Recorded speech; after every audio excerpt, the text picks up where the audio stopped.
right. We will call to order the Parks and Rec Advisory Committee meeting for Thursday, May 28th, 2026. Corey, can we get a roll call, please? Sure. Karen Bierig. Here. Ken Wooster. Here. Tim Lanehart. Here. Melissa Dio. Here. And Erin McClellan. Here. Thank you all so much. All right, we have roll call here. There are some public comments in, but they're addressed for the agenda that we have today, so I'm going to wait and hold those off till we talk about those topics. For now, let's move on to approval of minutes for the April 23rd, 2026 meeting. Is there a motion for the minutes? So moved. What was that? I said, so moved. Oh, sorry. There's a motion there. Can I get a second? I'll second. Awesome. Can I get a roll call for the approval of minutes for last month? You can. Let me admit Emily real quick. Hi, Emily. Can you hear us? Yep, I can hear you. Perfect. I'm just about to take roll call for the approval of the minutes. Great, thank you. Karen Bierig.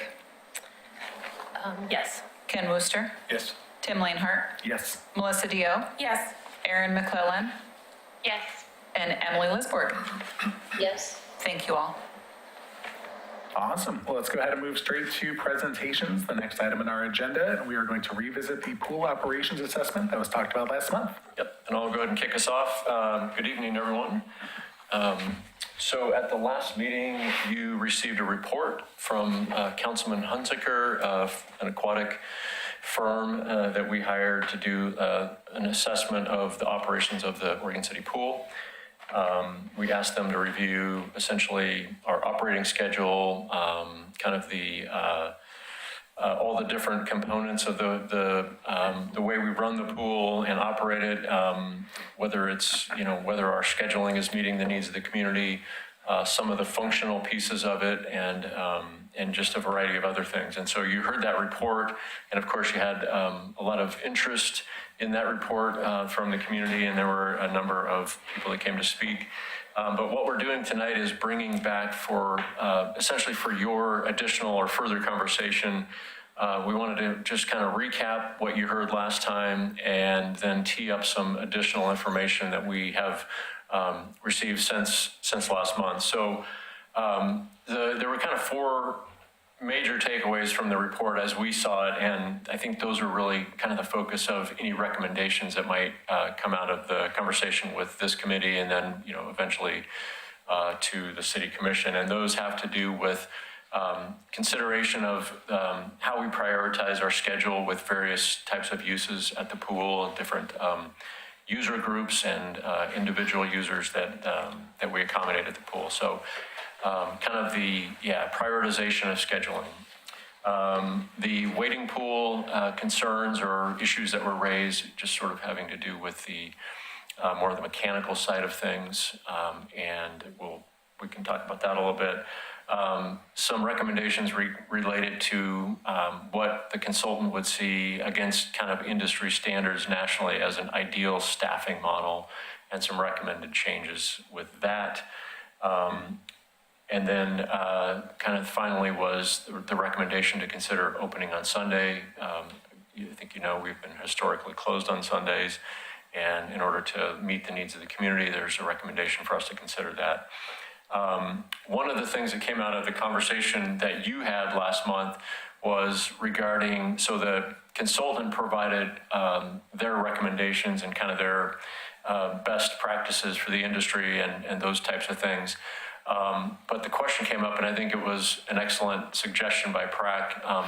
Do we really know that our community members actually want the times that are being suggested? And that particularly focused on the swim teams using those late afternoon or after school type hours on weekdays into kind of the early evening slot versus the suggestion that the industry standard is to offer swim lessons during that time.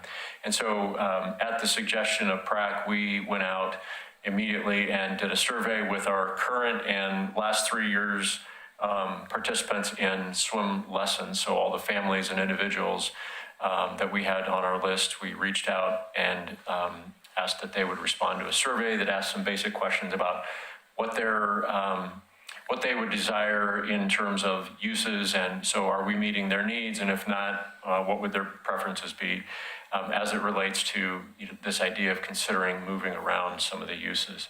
And so Melissa's here tonight, and she is going to follow up on the survey and some of the components and present that information. So we did receive a substantial amount of feedback from participants, and we want to walk through that. And then essentially what we want to do is answer any more questions that you might have, and help in any way that we can with your continued discussion about this. What we're looking for from the committee at some point is essentially some recommendation or some recommendations, if you choose, around those recommendations from the consultant. Again, we'll have those kind of teed up for you on a slide in just a little bit here, and we'll help you kind of revisit what those questions are. But that's what we would like at some point, whether this evening or if you continue this conversation to another meeting. We're looking for your input on what you heard. So with that, what we'd like to do is have Melissa go through this presentation for a few minutes, and then help answer any questions or help guide your conversation. Great. Wait a moment for the presentation to come up, but thank you, Park and Rec Advisory Committee. I'm Melissa Sebastian, the Aquatic and Recreation Manager, and as Scott said, here to present the information that we gathered for our swim lesson survey feedback. Scott gave a good review about what we talked about last month. Councilman Hunsaker presented on the operational assessment and the key takeaways that he just mentioned. Schedule realignment, pathway for wading pool, staffing and job descriptions, and opening on Sundays. What I'm primarily going to be talking about is that swim lesson component.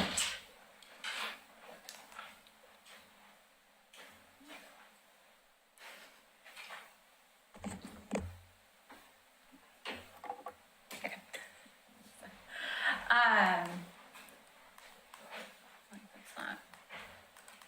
There it goes. What we heard from you last month is there was a request to find out some information about if these times would work for our community as far as what was suggested in the operational assessment by Councilman Hunsaker. We put together a list of questions to ask swim lesson participants and sent surveys to the last 3 years of people who were either registered for a swim lesson or on the wait list for a swim lesson.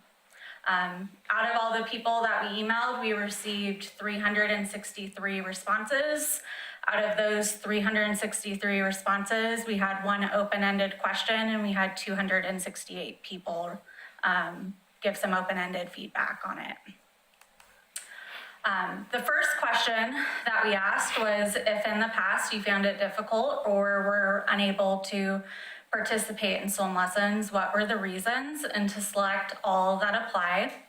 The options that we gave were availability of the levels that they need, availability of the times they need, tired of adding their name to a wait list, which, I spoke about at our last meeting that we had a lot higher wait list numbers a few years ago, and we have less now. And, part of that could be, other pools opening in the area, but I think at some point, when you can't get into a program and keep doing it, we lose some people on that side. Finding the class sizes too large, and then finding that classes don't have enough space. Out of those options, over 50% of people selected that it either came down to not having the levels that they needed to sign up for, or the times that they needed to sign up for. And we saw, a good percentage, as far as, adding name to a wait list and finding that the spaces were didn't have quite enough space for the classes. The second question got into a little bit more detailed tied to that first one, and that is, what swim lesson level have you found to be the most challenging to get registered for? We grouped these up a little bit, primarily kind of on the, part of the pool that these classes need to take place. For example, swim tots A and B need a very specific depth of water to hold those classes compared to some of our upper levels, like levels 3 to 5. Out of all these levels, water babies, swim tots, levels 1 and 2, levels 3, 4, and 5, in our private lessons, the majority of people who answered this have a hard time getting into our swim tot classes and our level 1 classes, which those age groups, like we talked about at the last meeting, are those 3 to 6-year-olds. And that's where they're really learning a lot of those basic skills, like being able to go from a vertical position to knowing how to float on their front and float on their back. The very beginning water safety skills, as we would say. The third question that we asked, this is a bit of a long question, but we offer lessons Monday, Wednesday, and Fridays, typically anytime between 5 and 7:30, September through June, with other times being offered in the summer. We're interested in learning whether adjusting the times we offer lessons would better meet the needs of our community, and to select the timeframes that would work best for you and your family, and to select all that would apply. So we proposed, listed out all the timeframes that were listed both in the operational assessment as well as the times where we do lessons now. When you're looking at the responses that were given on this one, if we offered swim classes at any time, people are going to sign up. However, there was a lot more popularity for kind of that 4 to 6 time versus that 5 to 7 time. There was a lot more people that would prefer that earlier time versus those later times. The fourth question goes into the days that we offer classes. We currently structure our classes to be Mondays, Wednesdays, and Fridays. And if they prefer to keep that current structure, would like to see other options and to select all they'd like to see. The first option was to keep current structure. That was the least popular option. So I think when I look at the ones selected on this question, I think there's something, that could be changed with how we offer them. The most popular ones were offering 2-day-a-week classes, either Mondays and Wednesdays and Tuesdays and Thursdays. And then there was other popularity in the, potential of Saturday and Sunday option, and a large percentage of people who would do anything they could get into. I think swimming lessons are, a vital skill for people to learn, and they're gonna, make adjustments to be able to get into the classes that they need to get their kids in for. But again, just kind of tying back, the 2-day-a-week classes is where we saw almost 50% of people who filled out the survey would really prefer to have a 2-day-a-week option versus keeping it how we have it now. And then the last question was that kind of open-ended question that we asked. Again, we had, 268 people give open-ended questions. There was a lot of positive feedback that was received in that, but as far as any critiques that were given, there was kind of, 5 themes, which tie back to some of the conversations that we've had. Lack of availability of classes to sign up for, wanting more flexible scheduling. There was some people who even brought up doing classes at, 3:30 or 3. So those early times are something that people are interested in. Talked about classes being too large, not enough swim time, kind of tying into that instruction quality. With how large the classes are, kids are on the walls a lot. And they're pretty, there's a lot of comments about when we have the swim classes and the swim teams going on at the same time, they're a little crowded during those times. And then there was a lot of comments from people on residency. There's certain boundaries that qualify as residents of Oregon City, and there were a lot of comments made on that concern in this. So, and then that concludes all the questions that we asked. I don't know why That blinked out for a little bit. So at this point, that concludes the survey and all the questions and information. And if you have any questions or comments about the information presented, I can help answer those. Thank you, Melissa. And that is a lot of responses for someone who's seen a lot of park surveys. So it's great that we got that much of a response back from the community in just a month there. So that's exciting to see when I saw this come out a little bit ago. Let's open up for questions for Melissa or any of the park staff that's here. I've got a couple, I guess I will start with. And both of my kids have been through swim classes there, but I can't think of it. What is the current class size that we have for our swim lessons right now? It depends on the level. Our water babies class, we have up to 10 people in those classes. Our swim tots and level 1s, we have 6. And then level 2 and above, we go up to 8. And then how many concurrent swim lessons can run at one time? Can you do everything from swim babies to level 1, 2, and up at the same time in one area? I feel like I've seen it before. How many of those can you run at one time at different parts of the water? It really depends on how many lanes we have available to do in the lessons, because certain levels need to have a certain water depth. For example, if we have 2 lanes, we've typically done one of the lower levels to be in that 3-foot section. So either level 1 or some tots, and then we've done a higher level or 2, like a level 2 or 3, and then, level 4 or 5, and maybe a private lesson. Perfect, thank you. Erin, I see your hand is raised. Please go ahead. Thanks. I had just a couple questions for you. And gosh, I wrote one down and now I've lost my note. So one of them was, I believe there was some public comment that was submitted about some of the clarifying or some questions regarding the swim lesson survey and sort of the way the questions were posed. I also took the survey myself with a child who's 7.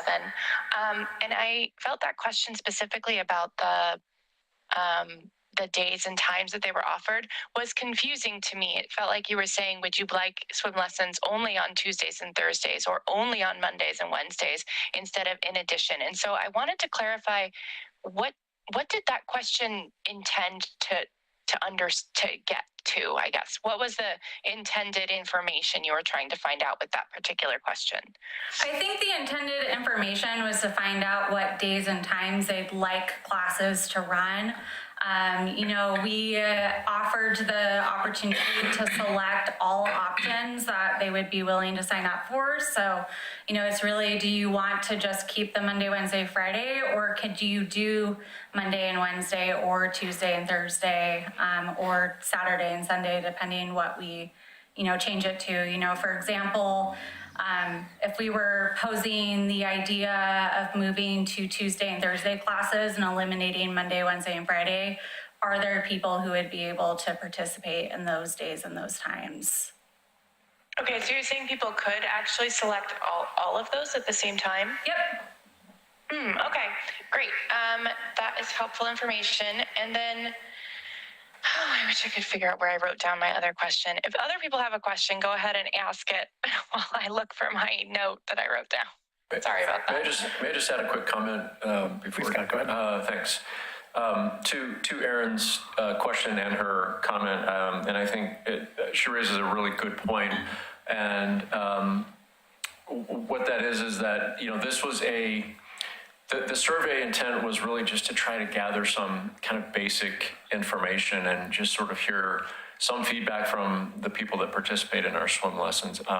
It certainly isn't a statistically valid survey, or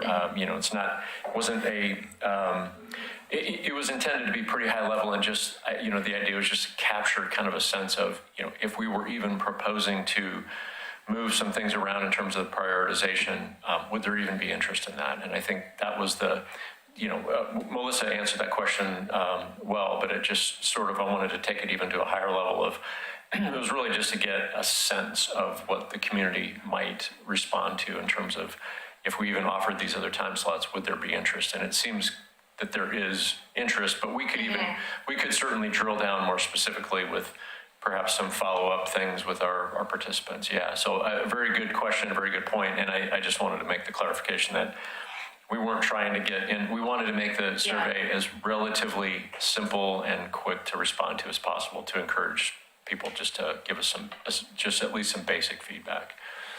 So. Thank you so much, Scott, on that too, because I believe that helps with the comment that we received as well. There were some just concerns about the statistic part of that survey. So yes, I really appreciate that. And I also appreciate how quickly that was put together. I think within just a couple days, it came out after we made the suggestion. So thank you so much to you and your team for doing that. I did think about my other question. I found my note. Can you tell me a little bit more about what the residency concerns were? You kind of alluded to those, but I don't quite understand what those more entailed. A couple years ago, we started offering resident priority for registration for swim lessons. And not all 97045 addresses in Oregon City are considered residents of Oregon City. It comes down to a very specific property tax that helps fund our city. So a lot of, some of the comments are, oh, we go to, we hear this a lot about, I go to Oregon City School District, so I pay taxes, but it's a different bucket that goes into our facility. I have a question. Oh, yes, please go ahead, Karen. Certainly. But yes, I also wanted to thank you for the survey. I think it was good to be able to reach out to the folks who use these. So I don't know if you guys have taken the concept of the moving from 3 days a week to 2 days a week, and whether or not the lessons would then run for more weeks, right? If you think of it, and then would that impact then the amount of lesson blocks available, right? And number of students served. And then I also didn't know, as you're thinking about this feedback, whether or not industry practice is it better for a kid to learn 3 days a week or two? I don't need the answers to these questions, but as we think about moving forward and shifting the schedule, I think that's important information to have in that sort of decision-making process. All right, thank you. Ken, please go ahead. And mine was kind of along those similar lines, that I could see where a Tuesday, Thursday might work for older kids, but I think that's a pretty big gap from Thursday to Tuesday. Sure. When you're working in the early levels to, I think they just need that frequency more than, I just feel like that's a huge gap to try to fill. So unless you could plug in a Saturday or something as part of that Tuesday, Thursday, I'm not sure that would be successful for the little guys. It might work for, some of your upper levels, but after taking my grandkids to the lessons, and it seems like they just retain with, faster repetition. Sure. I mean, I've seen a lot of pools do 2 day a week group classes, even 1 day a week group classes. I think, everyone does a little bit of everything as far as, whether it's every day of the week or 2 days a week or 3 days a week. So I can see it be successful in all areas. But again, everyone learns differently, and, that I could see the 3 day, both sides of that. Thank you. This is actually going to lead to my kind of final question I had on this, and it's the conversation of Saturday and Sunday lessons. And how would that be a once a week if something was moved to in that, or would that be Saturday and Sunday, or how would that work out if they did open up weekend hours on that? It's not something that I've looked at, put together a lot of proposals on quite yet. Right now, we do swim lessons on Saturdays, and it's, single private lessons that are done. One of the challenges that we have is with our staffing, there's different, having consistent instructor availability every single Saturday, every Sunday for a group lesson. Talked about doing, some sort of package that might be different than our, 9-day classes. Maybe it's something where it's a 4-day, package, or, a 6-day package instead. But It could either be Saturday and Sunday sometimes a year, or just Saturday or just Sunday. Okay, thank you. Please go ahead, Melissa. So again, as everyone else has said, really appreciate the responsiveness of getting that survey out. I took it. It's been a few years since my daughter was in swim lessons, so that was a little bit more challenging for me to answer the questions. Considering moving to like a 2-day model, Monday, Wednesday, Tuesday, Thursday, would the lessons then be longer in time period since we're dropping a day from like the 3-day model? I don't know if that was something that was thought of. And then that was just something that came to mind as I was thinking of this.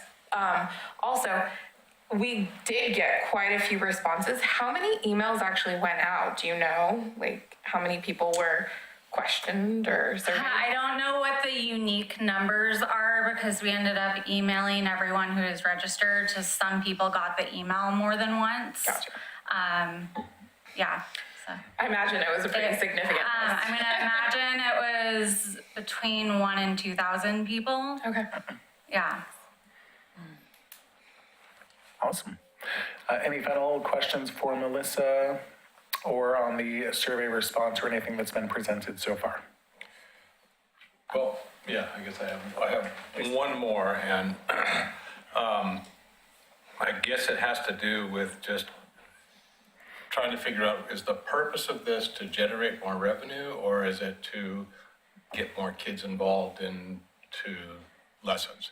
And I know there's a little bit of both, obviously, and but as just kind of a editorial comment, I guess, that I noticed from the last meeting that the pool gets subsidized at pretty closely, if I'm right, about $1 million a year. Is that roughly somewhere in there? Roughly, that's pretty close. And so as we start talking about a new facility, and just from my past experience, that kind of going out there with an automatic deficit is going to make the future even more challenging. So I'm just trying to, is there a way to start balancing and kind of start bringing some of the revenues back up so that people have confidence that they're not going to, if we do go out in a couple of years for a big facility, are we going to have a $2 million a year deficit? You know, I mean, because that's, I think, is going to become a really big challenge. And so I'm not sure what's kind of generated all of this, other than I know that the Council Hunsicker study was to just kind of get a kind of a grip on what's going on. But I just kind of, you know. Yeah. And I appreciate that question and comment. I think a few different, there's a few different things here. So we're always wanting to maximize participation in our swim lesson program. That's probably, arguably that is the most important reason that the pool exists, is we want to teach people how to swim safely, so that when they're outside of a swimming pool in a controlled environment with rivers and lakes and open bodies of water in different places where there's no lifeguards, we want people to learn how to swim and have a lifelong skill. So that's the most important thing that we do. The recreation components and wellness and all those things are wonderful, but they're secondary to that. So, but the revenue piece kind of follows participation. So I think they're interconnected. It's first teach people how to swim, and then I think the revenue is going to follow. But probably a bigger part of the answer to your question, Ken, and then really thinking into the future with a new facility down the road. I think we talked about this a little bit at the last meeting, and we've talked about it before, but we are intending to do a fee and rate survey, or study, I should say, in the latter part of this year. We're going to review the amount of revenue that's generated and the recovery rates of programs. So what subsidy level, and not just for the pool, but across all parks and recreation fees. So that's part of the answer, and we're going to be working on some of that. And then I think going beyond your question, but a little bit with the discussion is, and kind of where this is coming from. So what the study told, or what the consultant's report told us, was that programming and use of the pool time is out of alignment with our own priorities. So that's kind of where it started. So our adopted and most updated Parks and Rec master plan basically says that swim lessons is like category 1 in terms of prioritization of use of the pool. Swim teams was ranked as number 3. Now there's potentially could be debate around how that ranking happened and the prioritization, and that's fine. We can have those conversations. But that's what our own community told us through the process of community input and the Parks and Rec plan. And so basically this national consultant came in and said, you're out of alignment with your own plan. And so that's kind of starting where it came from. And then again, doing the survey is part of it, having dialogue with the community. This committee, you're a very important part of this conversation.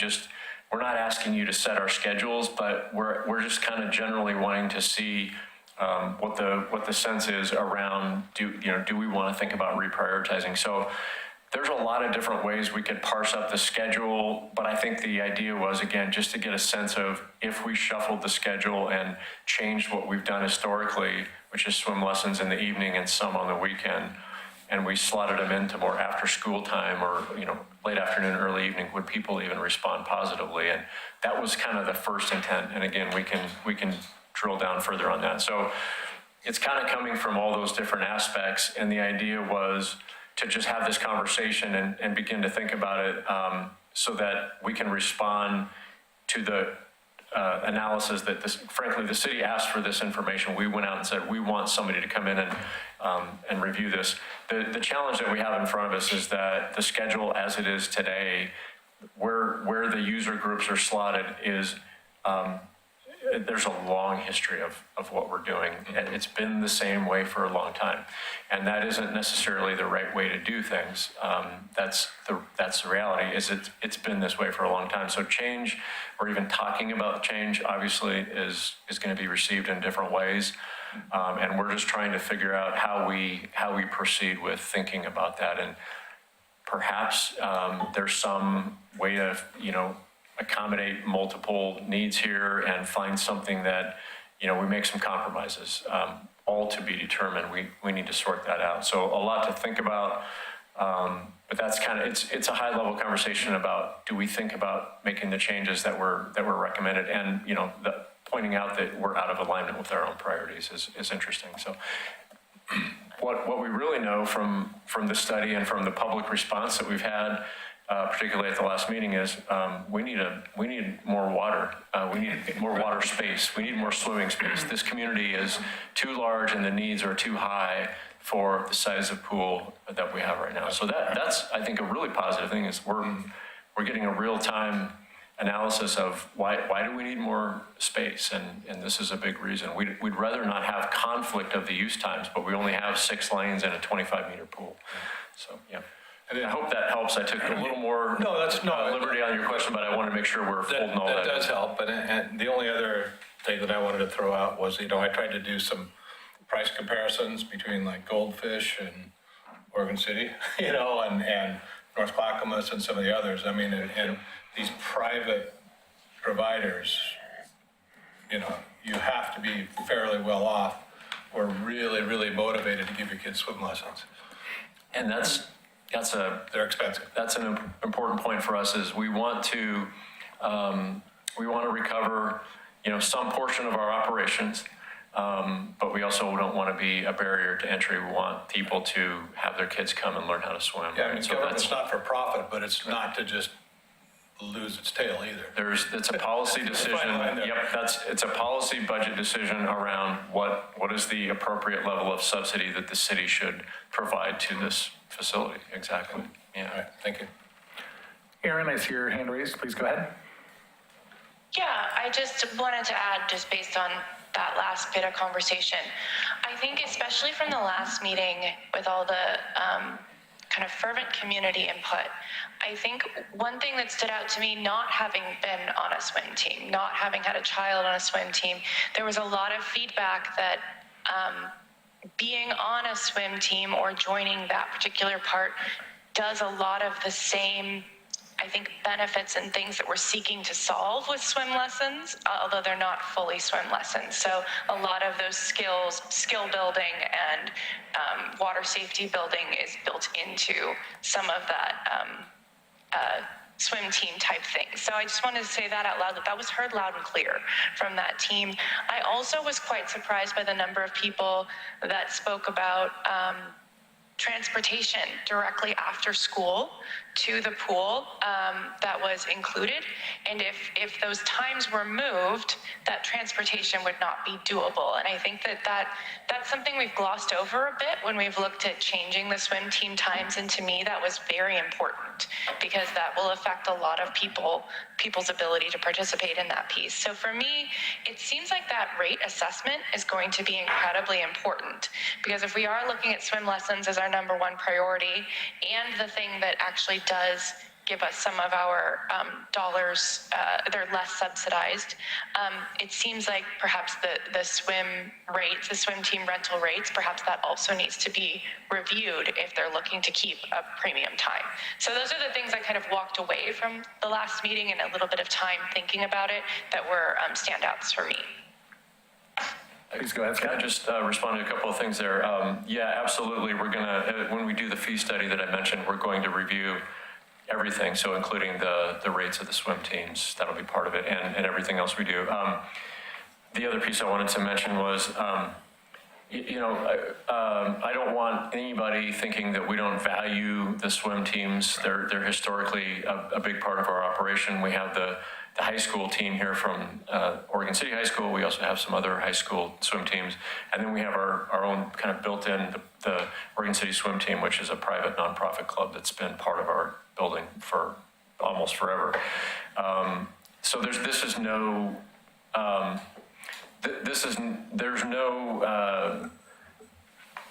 we're not devaluing anybody. This is just the consultant saying you're not aligned with your own priorities and you need to think about this.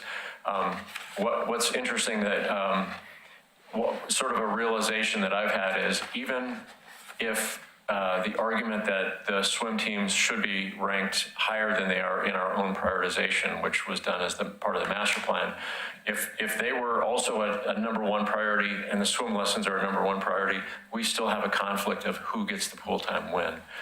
So either way, even if that were the case, and I'm not saying that we've made any such decision, but if somehow that prioritization were changed, we still have a conflict of who then do we prioritize still. And I think that just really kind of gets to the need of the pool space. But until such time that we build a new facility with more space, we need to do the best we can with this existing pool. And that's what we're trying to sort out. And I don't know that we're going to make everybody happy. If we find a sweet spot, then that would be great, but we'll just kind of keep working on that.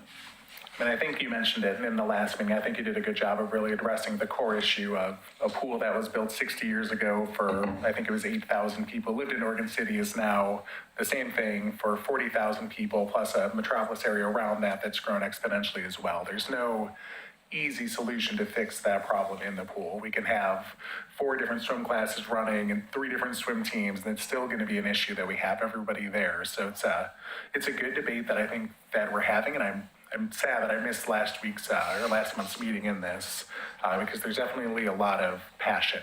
And as somebody who's been a part of PRAC and a part of this committee for 4 years, there's more people at that meeting than I've seen combined, the last 4 years here, voicing their opinion. And that's something that I'm very passionate about. And I just love seeing people going out, showing how much they care and appreciate. And I'm much more receptive, especially as an advisory committee here to represent the city, to that kind of output of love and to that kind of output of something that they're so passionate about, that has helped them become better as a person, or has helped them become better as a city, even in a way. So it was good to see that.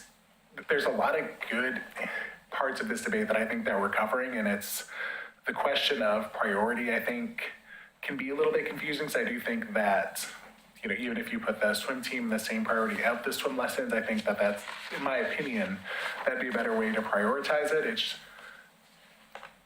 I'm trying to find the best way to phrase this of, how can we do both things at once in a way that, there's never gonna be something that makes everybody happy, but I think that there is something here that'll make the most people mad, if that's, something That's our that, goal. something that Tom says, and I say in government work as well, you gotta make the least amount of people mad that you can. And I think, I really don't like doing things because we've always done it, but I think that there's things that we can add to the pool now without disrupting, what the swim team is doing, while also satisfying some options that, can serve more in the swim lessons. Looking at all the survey responses that were there and getting 360, there were a lot that prioritized that 4 to 6 time period, but I don't think it was anything statistically significant from the other times that were there. And I think a lot of the issues that were mentioned there could help be solved by opening up times, during other times that they aren't there, more on Saturdays and even potentially opening on Sundays, though I don't know what that would look like in regards to budget or staffing on Melissa's side. I don't know if options such as, and again, this is me just throwing out things that I didn't hear last month's meeting, if on Sundays we could hire it out to a third party who can hold swim lessons and we could charge them to do it to kind of recoup our costs there. Or on Saturdays where we don't have times and it's not there. I know other public structures and public buildings across the state do that to kind of coop costs and provide services when staffing isn't there. And just some thoughts that I want to put out there, because I think that there are ways that a pool can be utilized. I spent a couple hours this week looking at over 50 different pool schedules in Oregon, and the majority of them did have Sunday hours. They had Saturday hours because they've expanded. Now, a lot of the pools, it's almost impossible to compare to with what Melissa has to deal with her pool and these other pools that have like 3 different sections and a toddler pool. I mean, it's not even, it's impossible to become an apples to apples solution there, but it's also, there's a lot of things that they're able to do that I think that we could mimic or at least talk over to see if it's even viable or feasible. So there's nothing with emotion that I want to bring out there, just some ideas that I wanted to kind of present and just kind of talk through on the matter. That is really just, it's an issue of, it's a 60-year-old pool serving 5 times more people than it was when it was made. So there's some thoughts. I have a question. So is the, intent or expectation that potentially this would impact the fall schedule? Or what is, I'm just trying to understand timelines that we might be, that you might be thinking about, because I would imagine if there were changes to a fall schedule, that would actually need to happen in the summer, and so that's actually coming up. Can you share a little bit about what staff is thinking about implementation if changes were made? Well, and I appreciate that question. That's part of the consideration, but I think what's more important is us taking the right amount of time and getting this right. So I'm more concerned with that. We do have some challenges with when we renew the swim team contracts every fall. November 1st. Yeah. So, that's part of it is, and we negotiate the use of the pool and times and the rates and all those things. So, that does affect kind of part of this thinking for sure. And then the scheduling of when we do our different seasonal programming. Yeah. But I would say that what we're more interested in is just getting the decision right and finding the best way forward here. So if it takes more time than that, then we'll try to take that amount of time. There are some of these takeaways that I think we can act on more immediately. In fact, Tim, do you mind if I go back to the slides for a minute? And yeah, please. I'm going to slide backwards in the conversation just a little bit. Would you pull that up again for me, please? Thank you. Yep. And I'm trying to go to this. I think it's the second slide with the 4 takeaways. I think it's so I think that might be a segue to something I was hoping to kind of revisit, going back to the major takeaways. The majority of the interest here is around the schedule realignment. That's got everybody's interest, and I think rightfully so. But the other 3 items on there, I just wanted to quickly kind of revisit with you and make a couple of comments. So first of all, the wading pool issue. We're already moving forward on a couple of things related to that, because they're really just more operational things as far as kind of how we the mechanical components of the pool or sort of the operational components. So there were three things with the wading pool. One was a recommendation to replace the drain cover in the middle of the pool. There's a drain. We have the original kind of older style drain. There's some safety things that have come in. We are compliant with the drain that we have right now, but the recommendation was to go to this newer style, and it's a relatively inexpensive item. So we've already moved ahead on ordering that, and we anticipate having that replaced by the summer. So check, we've done one of the things there. Pretty easy fix. One of the other things was a recommendation that we should be lifeguarding the wading pool. We do not right now. We haven't historically. It's not required by state law. It's the type of body of water that we can post a sign that basically says no lifeguard on duty. Parents are required to be there, or guardians, responsible party for the young kids that are in that pool. That was a pretty strong recommendation, though, and again, it kind of goes to more of like a national standard, and we're out of alignment with that. And so I've already kind of worked through that process. There's some budgetary impact there, but we are going to lifeguard the wading pool starting this summer. We've already kind of put in place a plan, and we're hiring right now to plan for that. What the part of the impact may be is because of the cost, we may have to reduce the hours of the wading pool operationally on the days that we operate it. That's all still kind of in the works. We're getting close to kind of announcing some of that, but so we're just, that was just a kind of more of a managerial decision that we decided we needed to move ahead, and I've worked within the organization here to kind of assure that we'll be okay with that regarding the budget. The third piece was really having to do with the mechanical system of the water chemistry, the filtration, or the water circulation. The wading pool is connected to the bigger pool's circulation system. So the water from the wading pool goes in to the building through the circulation, filtered, treated, and sanitized, and then comes back out. There's a significant challenge with that because of the type of use and the concentrated use in a wading pool changes the chemistry, and it affects the bigger pool. We have a lot of heat loss, evaporation. That means we have to chlorinate the water more often in the wading pool, and there's just some kind of challenges there. But that really was sort of a go, no-go thing. It's like we either operate the wading pool or we don't. We kind of have to live with that part of the operation, or we just don't operate it. And unless there was some really strong recommendation or direction, say from our city commission, to close the wading pool, we as staff are saying that's not what our choice is. We want to keep operating that as long as we can, understanding that there's some mechanical challenges to that. It's perfectly safe. It's sanitary. It gets treated, but it creates a much higher challenge to our water system when we operate that wading pool in the summer versus when we do not. But we're accepting that challenge, and I think our community outcry would be pretty significant if we didn't operate that, and we want to try to keep operating that as long as we can. So we've already addressed those things on the wading pool component, and the staffing and job description. That's really kind of more of a long-term thinking of, first of all, with our current facility, some things that we might think about, but they really get more into like in future budget cycles. If we want to consider some staffing changes in the structure there, we might do that. But right now, that's just not realistic for us to do that. But it also kind of lays the groundwork for a future facility staffing model for us, and that was part of the thinking too. So that recommendation, we're not asking you to do anything with that, and there really isn't much to do with that at the moment. And then the opening on Sundays is kind of really is like a policy question for us. Do we provide another day of the week where we provide public access to that pool, whatever the model looks like, or whatever the activities that we do on that day? Do we add Sundays? There is a budgetary component to that we'll have to think about.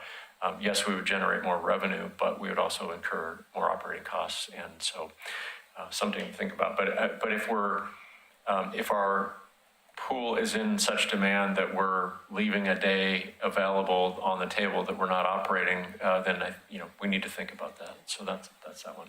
I think the more difficult of these discussion points is going to be that schedule realignment question. So But we'd love to hear your feedback on any and all of those things.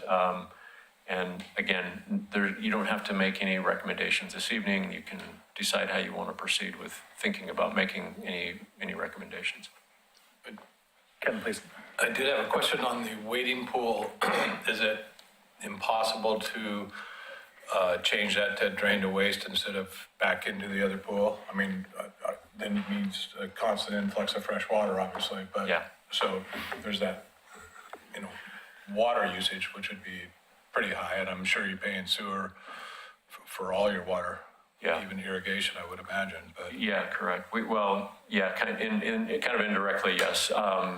We did talk about that. We also, part of the recommendation was, instead of operating it as a wading pool, to convert it to a splash pad, which is a cool idea.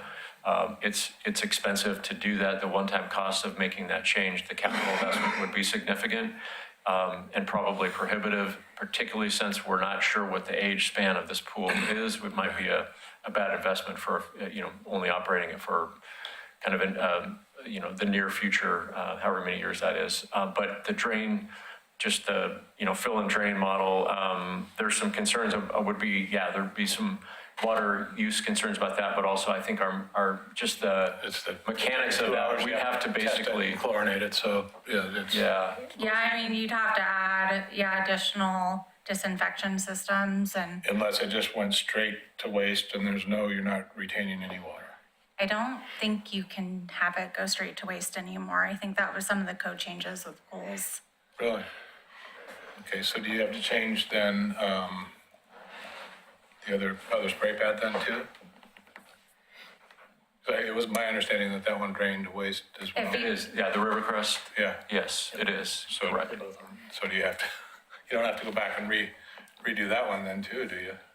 No, that was done, it was opened as a recirculating system, but within a couple of years, it was changed to it drains to the sewer.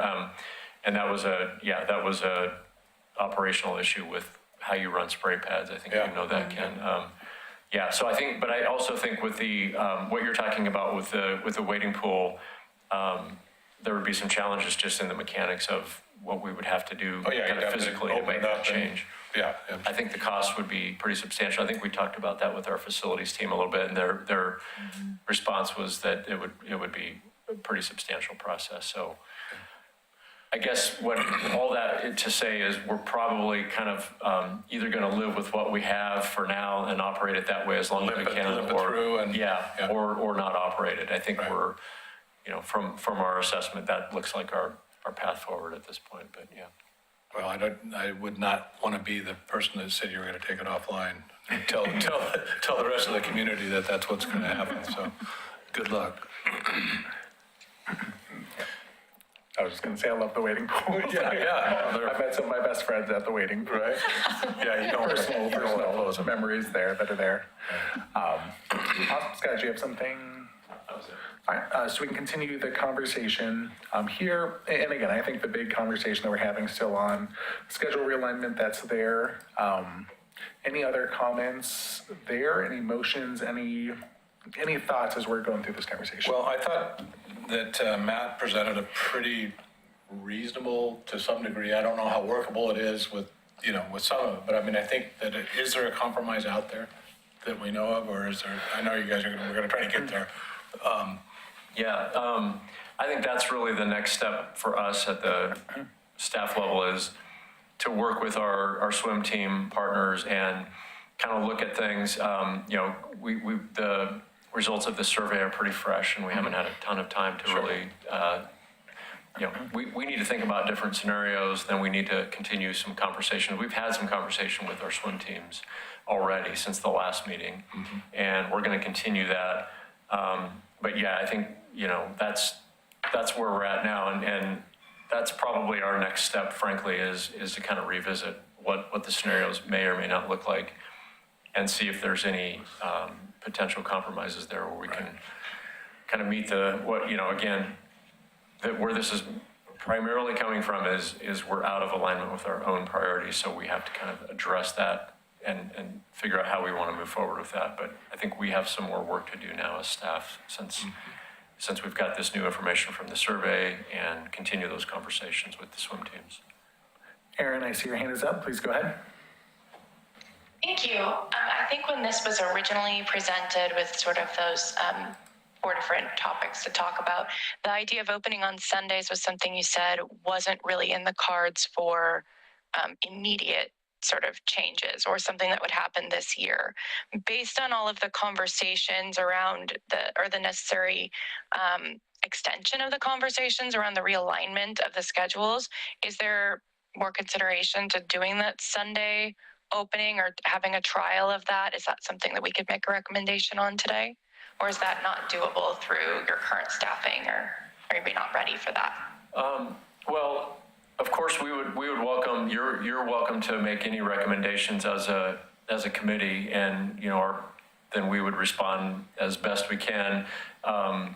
We do have, that decision goes into like budgets and staffing. So your recommendation would be helpful and appreciated, and we would take that into consideration.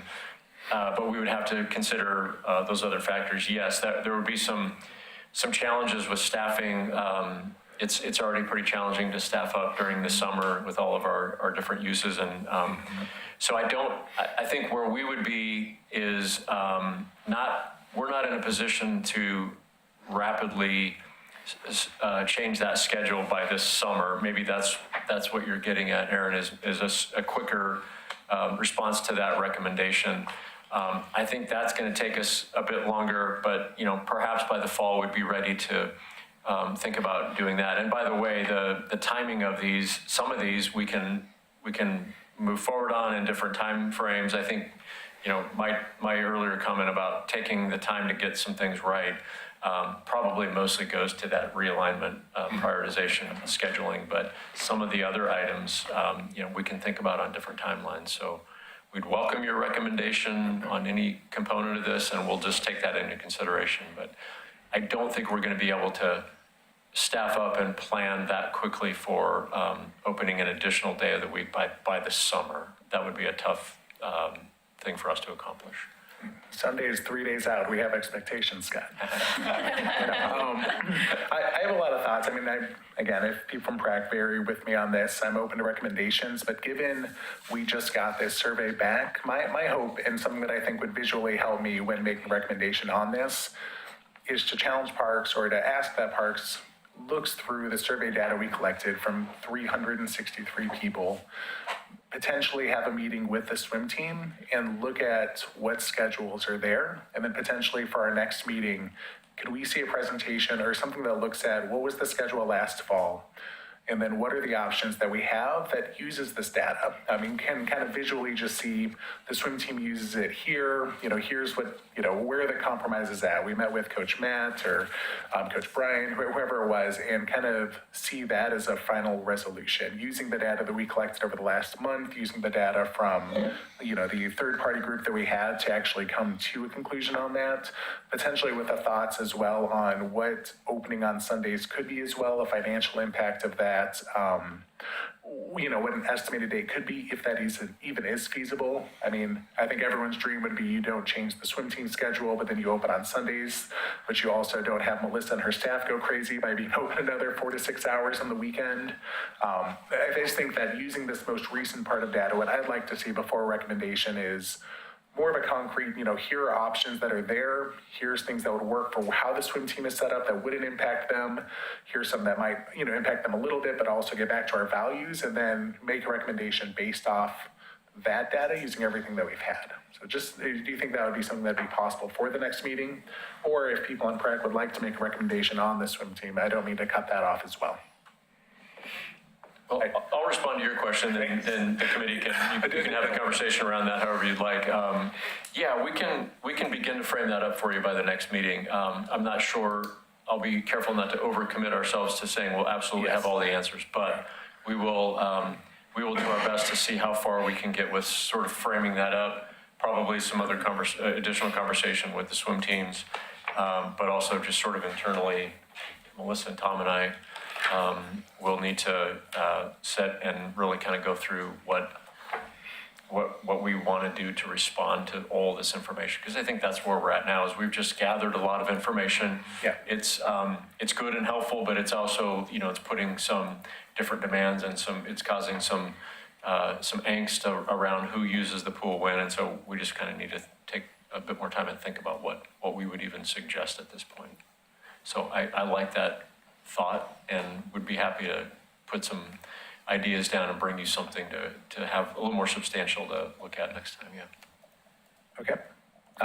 Ken, do you have something? Basically, I kind of was going to say the same thing, that we're not really, I don't think we can make a recommendation yet because we just don't, there's just too many other questions out there. And I think there's a lot of information to digest and to, dig to see if there is some sort of a compromise out there. I just don't know.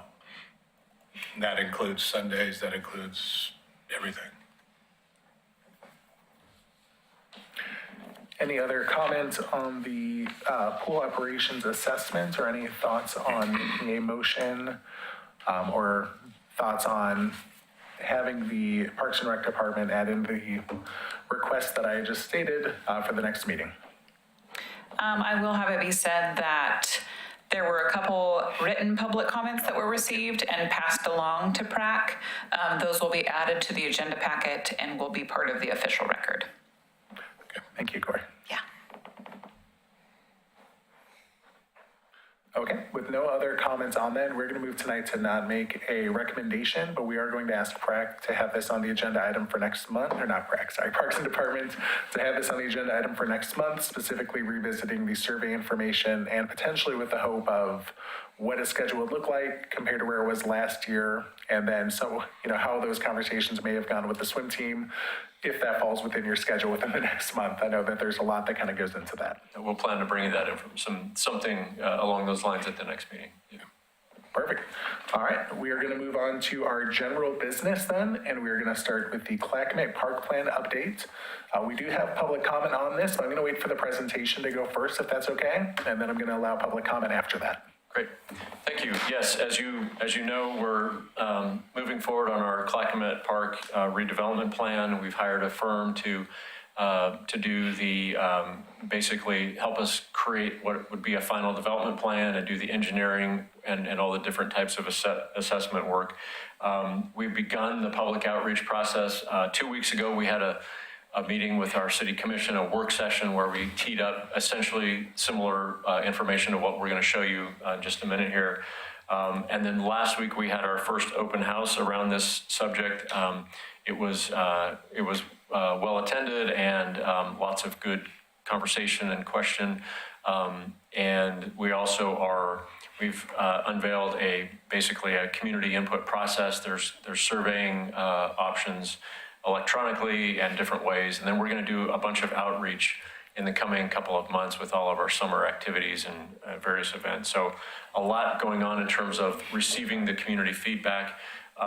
What we'd like to do is walk you through the presentation that's essentially the one that we've given a couple of times now, and allow you to receive that and also to provide any comments or feedback. You are part of the process. In fact, at some point, we'll bring to you a final redevelopment plan and ask you to weigh in on that some way or another.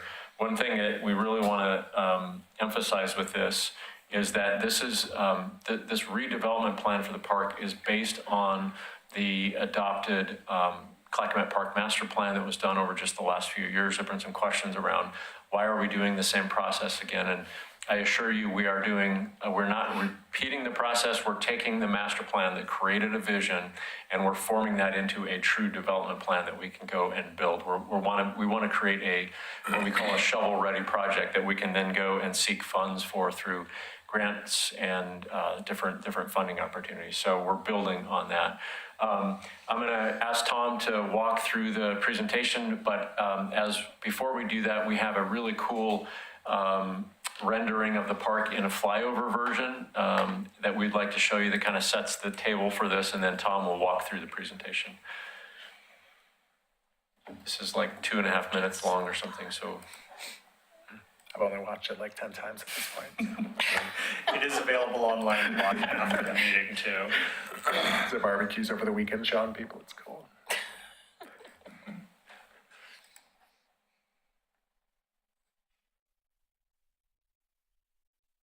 Can you guys online see that? Yes. Great, thank you.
Exciting.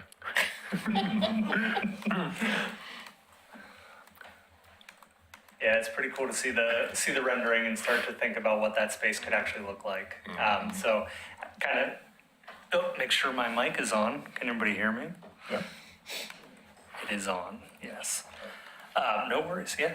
So just to echo what Scott said, one of the things I think we really want to just kind of level set from the very beginning that we're not redoing the master plan. The 2023 master plan is still the vision for the park and gave us a lot of good data to work with, but really what we're doing here is refining that plan into something we can actually build. The example that I use to kind of explain to folks, what we're doing here, and you'll see some images here shortly on the presentation. The 2023 master plan said we want a playground and we generally want it in this space and we want it to be nature play themed, right? This plan says this is what that playground would look like. This is how big it would be. These are the components that go into it. This is what it would take to actually build that. So that's just one example throughout the park. But really this is getting to a design that gets us a little bit closer each and every time to being shovel ready. This is something we can take to permitting agencies. This is something we can submit to grants. Corey, if you want to go ahead and pull up that presentation, we're going to give you a slightly abridged version of what we gave at the open house. Recognizing that we do have some newer members who did not participate in that, we are going to give some of the history, but really just kind of get some high-level overview of what the plan is, and then open it up for feedback, because that's really what we're here for. All right, if you want to... Melissa has our clicker over on that No side, worries, I'll just but put it I on the can- slide. That's perfect. So why are we here tonight? To share the updated development plans for Clackamette Park. This phase of the project is really to gather community feedback before moving into the next phase of design, and explain how community input has shaped the project so far. And we're here to also explain how residents and stakeholders such as yourself can stay involved and provide feedback on the process. On the left there, you'll see a copy of the final adopted master plan from 2023. And as we move through this, you'll see some of the changes that have been made, but generally speaking, this meets the criteria and really is a very similar vision to what we're proposing. All right.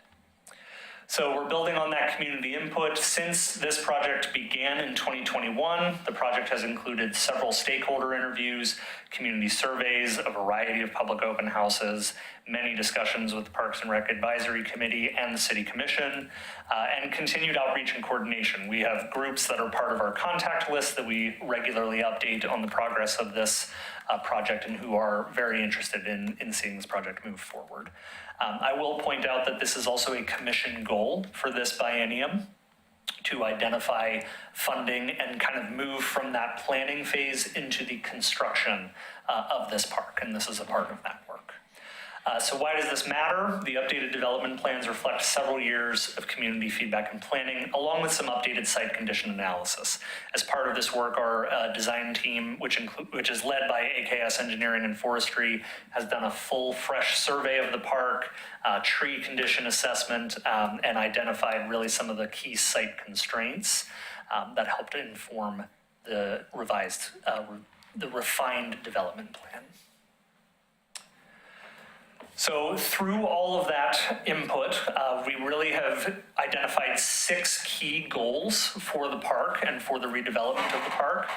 More flexible gathering and event spaces, and that's a variety of sizes, everything from small picnics up to large scale, potentially concerts in the park, moving into this space.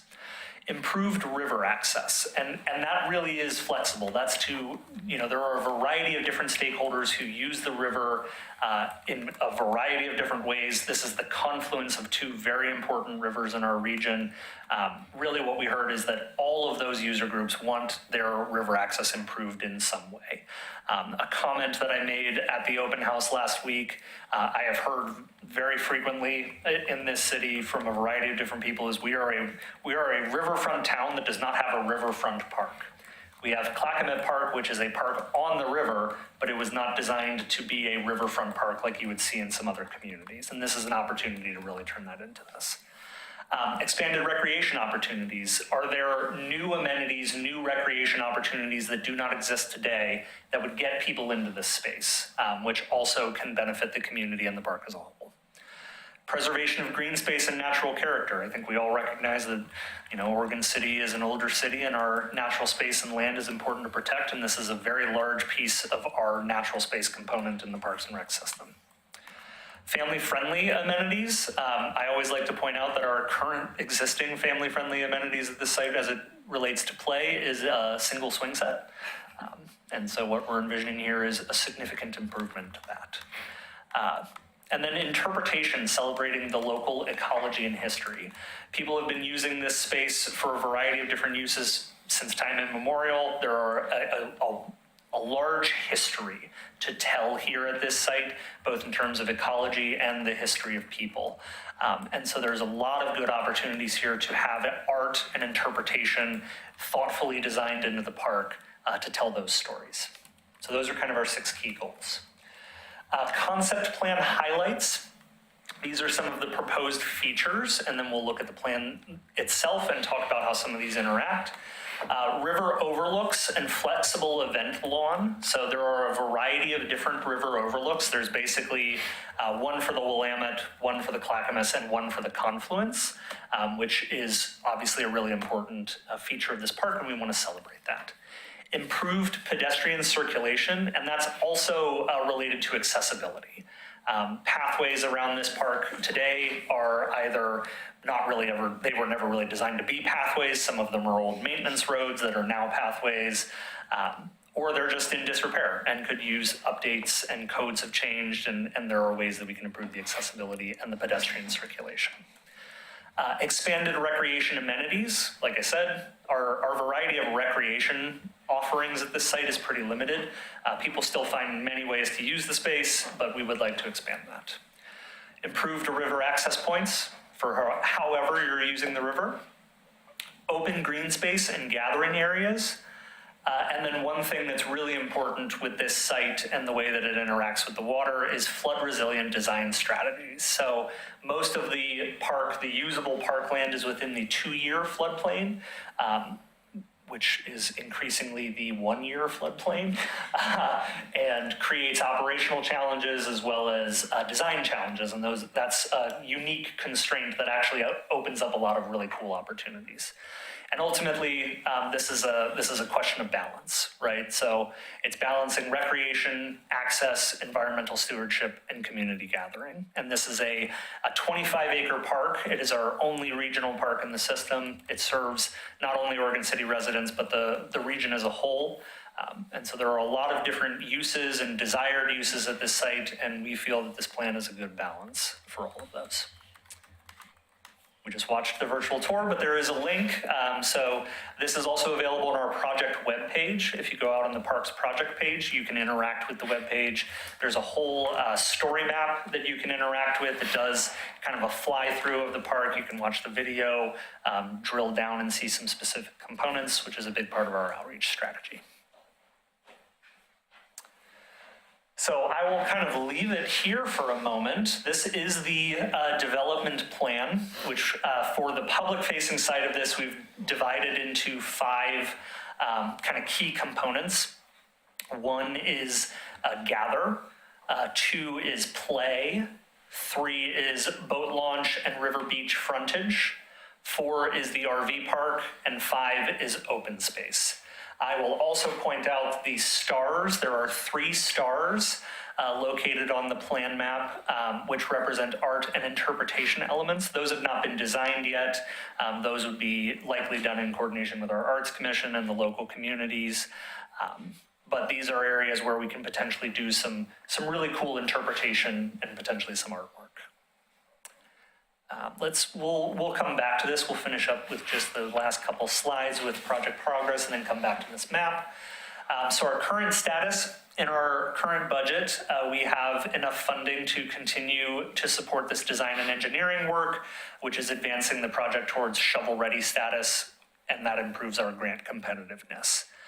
This community feedback, really what this is going to end up being is a phased project, right? So when we did that 2023 master plan, the rough order of measure cost estimate was around 14 million. Costs have not gone down since 2023, so we anticipate those to be similar or higher for the final costs related to this park, which is going to need a phased approach. So the city is going to take a phased and financially responsible approach to long-term investments and improvements of the park. And the community feedback that we're gathering right now is going to help us prioritize that and guide that phasing. There's a kind of a schedule there on the left, which runs through where we're at. Right now, we are in stage 3, which is the public and stakeholder feedback period. We anticipate gathering this feedback through the summer for refinement of the design plans, and then taking this back to PRAC and City Commission for approval of those design plans in fall 2026. Construction, as we've noted, is as funding allows. We do have some funding identified kind of as a kickstart for match for grants, and we have recently applied for a Metro Nature and Neighborhoods Capital Grant, and we're awaiting a final word on whether we were successful in that. What happens after tonight, and I will say that this slide was based on our open house, but it is still relevant to what happens after tonight. We have the upcoming steps, reviewing the community feedback and refining from those, advancing the engineering and permitting. So as we solidify locations, as we solidify amenities and desired amenities in this park, we can begin to start the permitting work. Some of these things will require extensive permitting. So we're trying to make sure that they are desired amenities before we begin that work. And we'll continue pursuing grants and funding opportunities as they arise. And this process will be an iterative process of returning to the community with future updates, hearing, changing priorities, and shifting so we want to keep it flexible so that we can be advantageous when situations present themselves. Thank you for participating in the open house tonight and last week. This does have a link to our webpage for the Clackamette Park redevelopment, and that QR code is live, so if you take that, it will take you to a copy of the survey. We also have a mailing list. If you email parksinfo@oregoncity.org, orcity.org, you will be added to that mailing list, and every time we send out a news update or blast about this, we'll send that out to your email. So for folks online who are watching this now or in the future, stay connected. With that, let's jump back to the map, and I would love to hear your feedback on this design. So before we open up PRAC comment, we do have a public comment on this that I'd like to recognize first to come up and speak. Steve Williams, please. When you come, please speak into the microphone, state your name and residing city. We have to limit your comment to 3 minutes. Thank you, Mr. Chair. My name is Steve Williams. I'm a resident of Oregon City and a past member of the Parks and Recreation Advisory Committee. In general, one of the things I wanted to say was I hope that you will continue as a committee to support the elements and approaches that were identified in the master plan that was adopted in 2023. As described by Director Archer and Deputy Director Kissinger, this is a refinement of those, and that's important to me because initially I had the same question, what are we doing here? And that description that they gave was sufficient for me to understand that this is just a refinement of what was developed and adopted in 23, and specifically, obviously, I'm particularly interested in the boat ramp issues, but overall, I hope you'll continue to support that plan. Having said that, though, maybe I should say, however, when I attended the work session for the City Commission, a question kept coming up about why do we need a boat ramp still? That's a question that's been there for a long time. I've answered it several times in public, but I have really two reasons in the short time I've got. I'll go through those. First and foremost, it's obvious that the city and certainly PRAC and the staff all put a lot of weight into public outreach and the feedback from the community. If you recall, during the development of this plan, there were a number of outreach and efforts made, couple survey efforts where you had over 400 in one and over 500 responses in another. And I think I recall me making some statements that those were certainly substantial numbers of people responding. In those, when they were asked about the need, or I'll generalize this, for a boat ramp, over 80% of the people were either supported or strongly supported, and strongly supported represented 65% of the responses. Right there's a pretty good reason in my mind to at least continue the redevelopment efforts of the boat ramp. Secondly, and I've said this before, the question was asked, why do we need a boat ramp when we have Sportcraft? Sportcraft is not an acceptable boat ramp. The city of West Lynn's got a couple boat ramps that I keep using examples. They're beautiful, but the Sportcraft ramp has got 19 spots. I went and counted them last week, and I found red marker light plastic all over the ramp because they keep running into each other while they're trying to launch boats and move them around that very small area. The current boat ramp and the sites that are there, while the ramp itself is fine, the current boat ramp area for parking is not sufficient given the vehicles and boat sizes that we deal with today. So those are just, in the 3 minutes I've got, those are two of the major points that I think we want to do. I could sit here for 20 minutes and go through lots of reasons, but I hope you'll continue to support certainly the boat ramp, but all the other elements that we put a lot of work into to get here.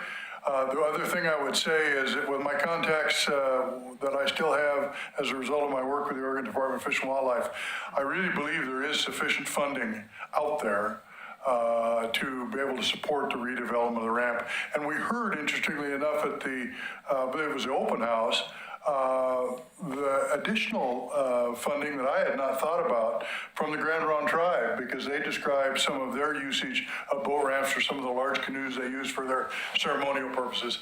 And they said that they might have funding to be able to assist as well. So, having said all of that, thank you for the opportunity, and I hope you continue to support the program. Thank you. Thanks, Steve. Thank you, Steve. That has been noted. We will open it up to Parks and Rec Advisory Committee comment on the presentation and the Clackamette Park Plan update that Tom had just given to us. Who wants to go first? I have just one question, really. You spoke about it being a regional park. Does that open up funding sources through grants and other opportunities just because of it being a regional park? Yeah, it does. It makes us a lot more competitive. So the recent example I will use is our Metro application for the capital grants, the Nature in Neighborhoods program. Obviously, Metro is a regional government, right? They serve more than just Oregon City. That funding comes from their 2019 bond. A project like this is pretty attractive because it's serving more than one constituency within the Metro region. It's waterfront development, which is a high priority. There's a lot of components for restoration. That grant in particular really focuses on what is currently the existing RV park, and in this plan is number one, kind of that redevelopment of that space into the amphitheater concept. And so that fits a lot of the criteria of that grant program. So to answer your question shortly, yes, it makes us much more competitive. Please go ahead, Ken. Are you guys, or how much work has been put in to establish the boat ramp location? Because I'm just still, and I know that there's commission members and community members and that have a lot of experience, that this just doesn't look like it's going to be the best place for the boat ramp. Yep. And I know at one point I think Steve and I actually walked it and talked about moving it up. And then Jerry Herman, but I can't remember he had an argument against moving it up, but I don't remember what it was, to be honest. But it just, if you haven't spent any time watching people at a boat ramp, I mean, it's fun. Yes, it is. I mean, it really is. The minute they hit reverse, it just is. It's a blast. You can sit there all day. All over. But when you throw in current and all of those other things, then when they're trying to reload, makes it even worse. So everybody's going to be slamming into the docks on the upstream side and probably have a heck of a time getting onto the trailer on the downstream side because of the currents. And so I'm just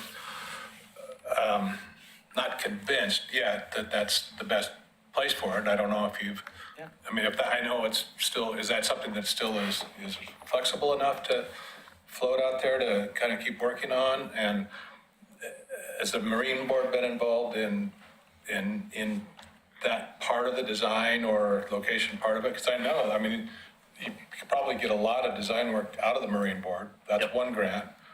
And also, the sooner you can get that location and kind of figure it out, because that permit is going to be at least a 2-year process just for the boat ramp. Absolutely.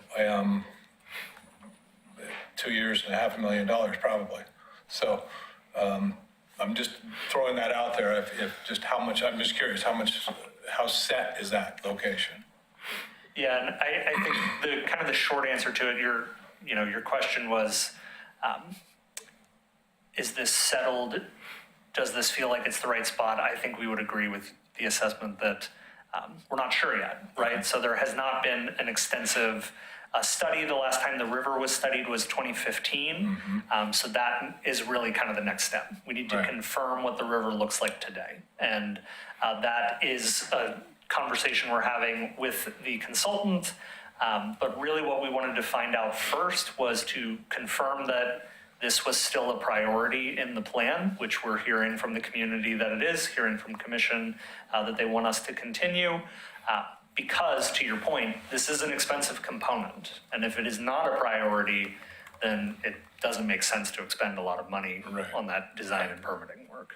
The good news is that that is one part of the project that'll be completely funded outside of any Oregon City tax dollars. I can guarantee you that pretty much. I mean, seriously, you got Fish and Wildlife and the Marine Board and a couple other opportunities that I just don't think you're gonna end up spending a lot of city money there where they can be allocated to the rest of the park. Yeah, so that point is well taken. We're in regular conversations with the Marine Board, and we're partners with them, and so. Janina's still there? Yeah. Okay, good. Yeah, in fact, we're meeting with her next week, just kind of touch base on the whole project and give an update. Yeah, to your point, Ken, and Tom's comment about the last time that was studied has been at least 10 years ago or so, and that's where this location on the current plan is, related to that study. And as Tom also mentioned, that there is part of our work with the consultant is for them to study the hydrology of the river, and either affirm that that's still a good location or the best location, or are there other places along that, the area of Clackamette that we should look at? So we're open to that, but the first, as Tom said, the first question was, so far, what we're hearing is that there is desire to keep this in the plan. So we really had to check that box, and I feel like that is where we're at least as of today. I can say that there's no final decision has been made yet. Ultimately, the city commission gets to make the final, thumbs up or thumbs down on whatever we bring them as a plan. But it is there right now, and our intent is to leave it there until we're directed otherwise. But the location is really, we don't want to spend money on something that isn't going to work. And so that's what the work with our consultant team is right now, is like, let's really examine that, because that's a critical piece of this. And also the location of the ramp will drive design of the rest of that area of the park. So that's going to affect a lot of things. I mean, it seems like if you can move it upstream, you can reutilize a lot of the existing infrastructure as opposed to creating all of this extra concrete just for that loop and launching. And again, like I say, and even that boat prep area and watching that, if people going in and out, I've been around a lot of boat ramps, and I just don't see that functioning as, it's pretty, but, I just don't think that that's the best place for it. The best layout, because then that's a long way to back in to turn in, and just all of that creates the fun part of watching it. So. So I had a lot of comments that I was going to go here. My first one I was going to start with was kind of piggybacks off what you're talking about is just where the ramp is at currently. I was able to attend the open house last week, and 80% of the comments, maybe 90%, were on the boat ramp, which I thought was just kind of fun to see. It's not an area that I have an expertise in, but when I look at this design and when I saw the flyover, I just thought I saw a few things that didn't quite work, at least. Like if we look at the river overlook area, kind of like right where number 3 is, before like in between the kayak input, there's in the video overlook, you see families there, and then you see like pregnant people walking by. And I just think if you have the boat ramp on this side here, I'm picturing 100 people in line getting ready to back out. Yep. My kids learning new words as people are swearing at each other and stuff like that. I've been around Mr. Cox a little bit. And I just think that what we do, anything that you put up in this area, it's basically blocked off. I'm not going to want my 5 and 3-year-olds to be running around there while people are backing up the boats after 6 hours out on the river. And it looks so beautiful there. And again, I don't know what's feasible. Steve or, Ken, and anyone like that would know a lot more than I would on that. But I would just think, when we're going through that part of the design, I love having that outlook there. I love how it does increase that connection to the river.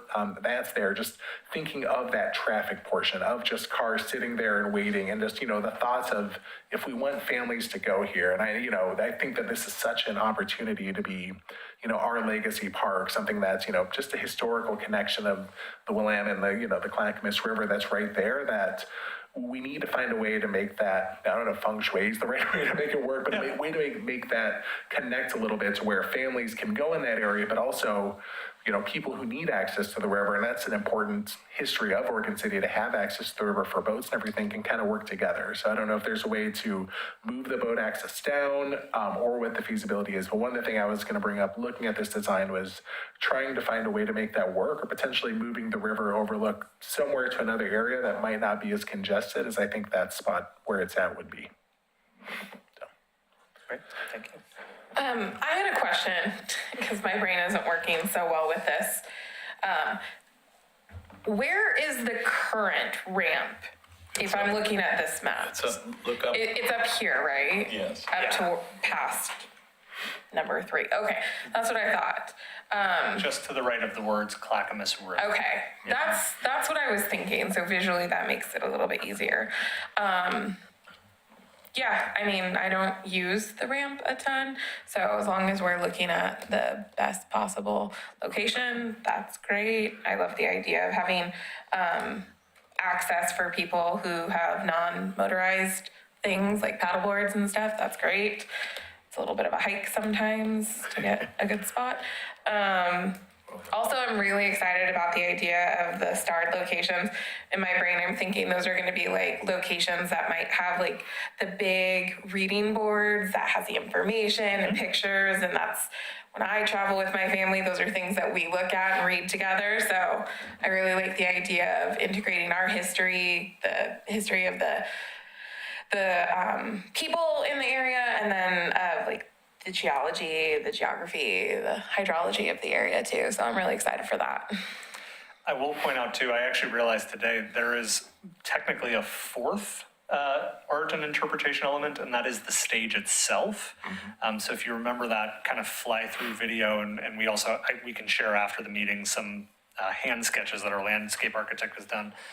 The idea there is that there's, some sort of like basalt columns or things like that that really reflect the nature of that site, but are also can be easily flooded and hit with debris and are not going to be impacted, right? And so there's a lot of opportunity at that site as well for interpretation. Even in the paving, you can do decorative paving that tells the story of fish life cycles and things like that. So yeah, so the 3 that we have identified are really related to specific overlooks, but there are many more opportunities at the site for what you're talking about. Cool. Emily and Aaron, if you have something, I can't see your hand just when we're presenting here. So if you just want to speak when there's kind of a gap here, do either of you have something you want to comment on? Yeah, I had a couple questions. So it looked like in one of the shots of that video walkthrough, there was like a fountain element, and there were 3 trucks by it that was kind of like separate from the parking. I'm wondering if that is like an additional feature, or was that just normal parking? That it looked like the color was like 2 different colored grays. I didn't know if that was part of the parking, or they looked a little bit more like organically positioned. Thank you for pointing that out. That's actually a great question. So that is our playground area, and that would be just to the right of the star there. And that is intended to be a plaza space where we would have power and water for food carts for different sizes of events. Oh, that's cool. Yeah. The water feature that kind of looks like a fountain is actually, it's really cool. It's one of my favorite design elements in the plan. It is like a water wheel feature, so kids can spill water down it. And the design would be based on the confluence of the 2 rivers. And so we can use that as an interpretive and educational moment to teach kids about the river and how water flows, have it be a fun little play area as well.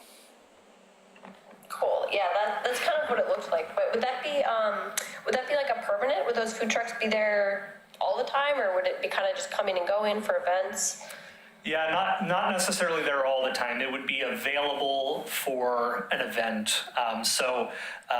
Something to point out just for size reference, the end of the Oregon Trail, the space that we use there for concerts in the park is about 0.7 acres.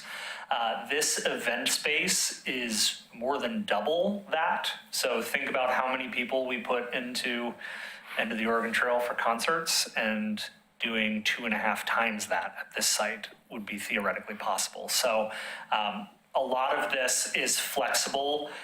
This access road, which you'll notice was an addition from the 2023 master plan, this accomplishes several goals.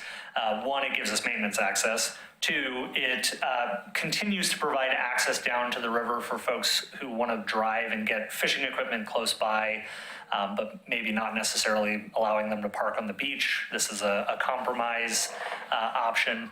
And three, for large events, we can actually block that space off and have that whole road be vendors and festival space. So between the plaza by the playground, between the area down by number one, this is a very flexible event space that can be used for a variety of different sizes and types of events, even simultaneously. Very cool. I guess a follow-up question to that, if this is going to be an alternate location or future location for the concerts in the park, is the average attendance for something like that? Would this current parking scheme be able to accommodate most or all of those attendees?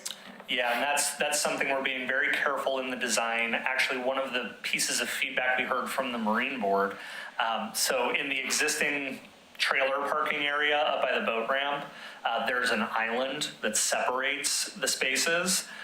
Janine pointed out, and I cannot remember the name of the ramp, I keep forgetting what it is, but it's one in the region that uses bollards to accomplish the same goal. Cedar Oak. Yes, thank you, it is Cedar Oak. And that is a great design way to accomplish trailer parking when we need it, and then separate it into single-use cars for a large event. So we can again keep that parking very flexible, same with the RV park area. And then the nice thing about this space is that it's close enough to the shopping center that we could theoretically bring the buses down from Pioneer Center and shuttle people. So we would have overflow parking with a shuttle option. Okay. I guess, what other questions? One thing that I was curious about, so 4 on here is the RV park. I know the RV park has been discussed, and I can't remember what the results of that statistically valid survey said about the RV park specifically, but I know that that was something that PRAC had discussed as being, we had received information from, I think, the Parks Department that it wasn't like an economically viable thing. It's also not a standard amenity. None of the surrounding areas have an RV park. It costs the city a lot of money. That's what it sounds like, at least from what I remember. And it does generate revenue, but it also costs a lot. Is that something that's been really thoroughly looked at to determine the need for? That's a great question. And so there are 2 design elements that this process is really intended to kind of finalize, and that is the boat launch and the RV park. So this part of the consultant's work is to study this area in more detail. One of the things you'll notice, it's very hard to tell, but you'll see this thin little white line that goes along kind of the McLaughlin Boulevard side of that.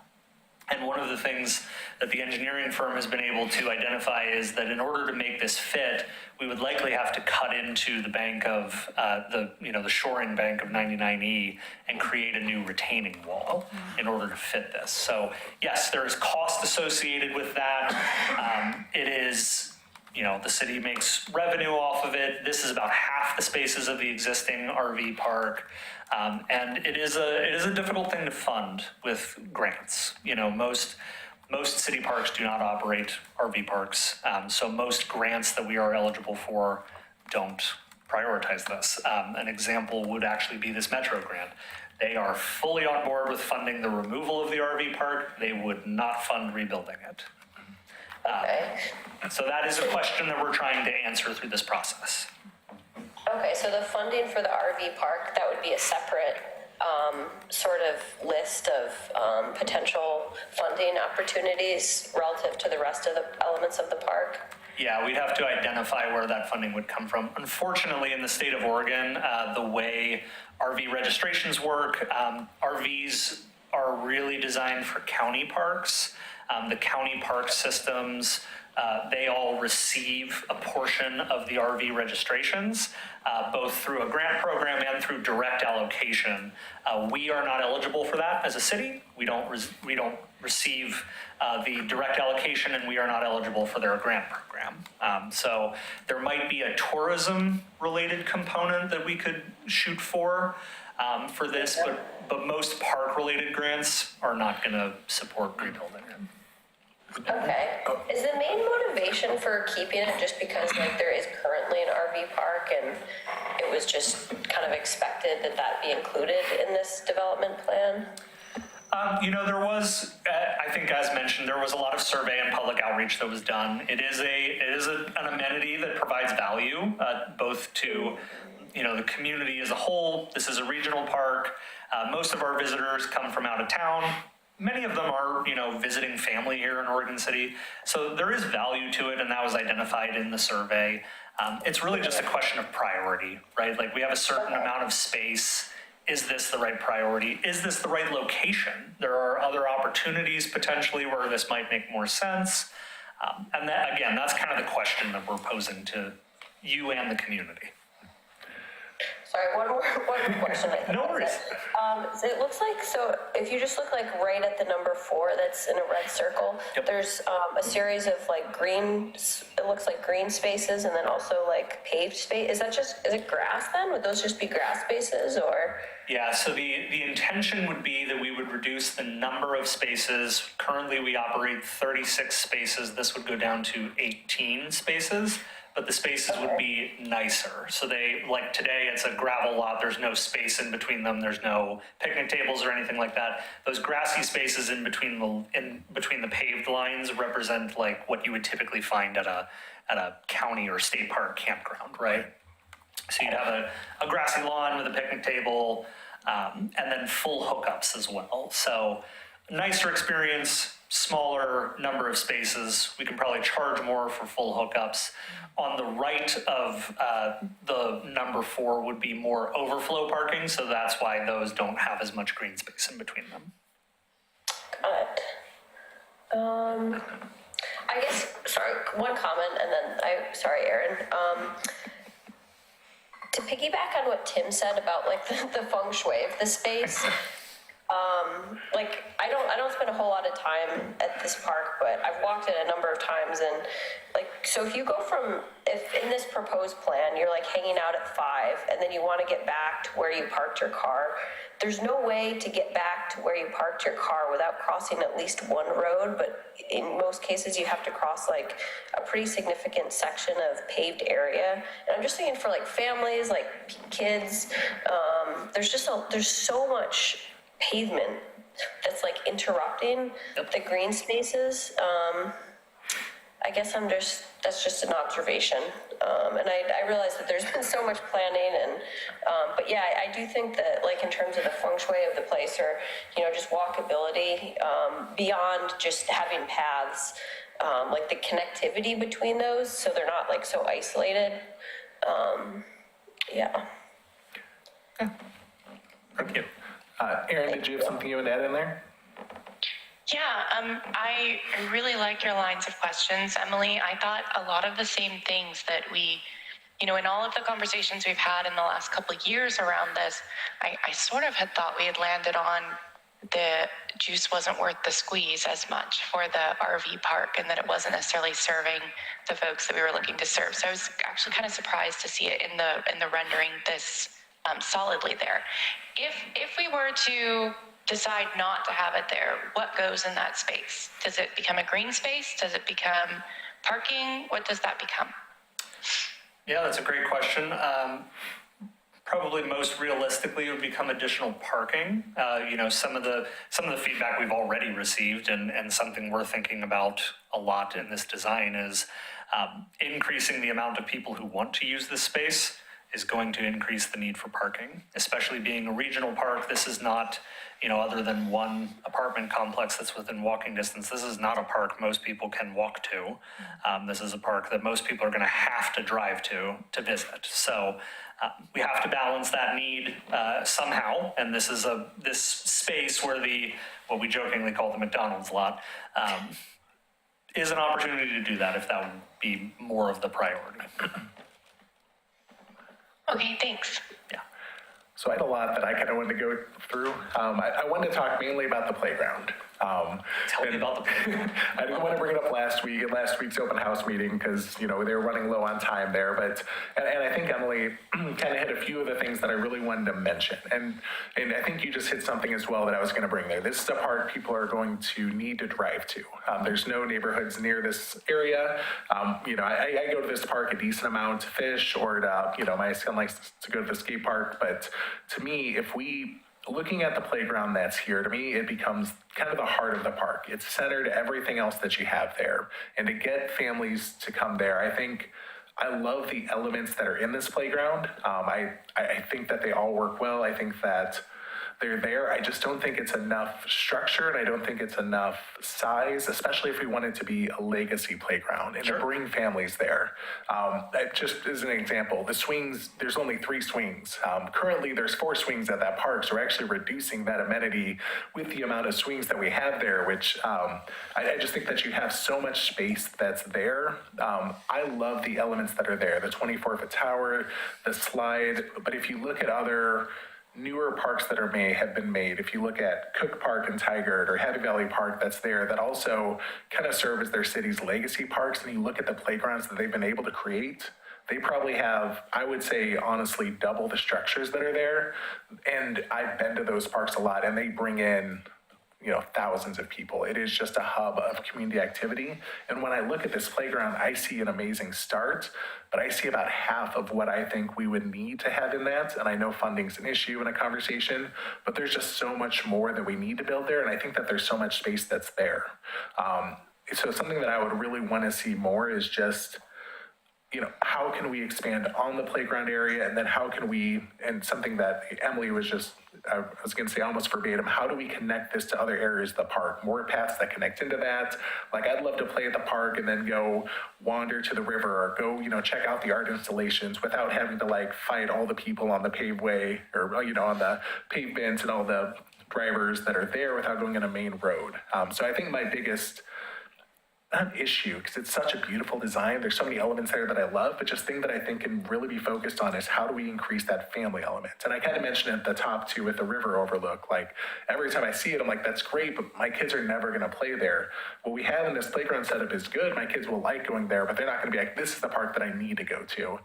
So something that I would challenge is just, how do we increase the amenities of the playground equipment? Like I said, that structure is awesome, but I think it's maybe a third of the structure that you need. How do we expand that and then connect it with the rest of the park? I'm not going to say feng shui again, because I don't think I'm cool enough to say feng shui, but you know, how do we connect that all? Because I think that we have, you know, we talked to the open house, this is an opportunity for the next 30 years of families to come here, and this is that chance to really put a statement that this is an Oregon City park, and it's a legacy park that we can be proud of.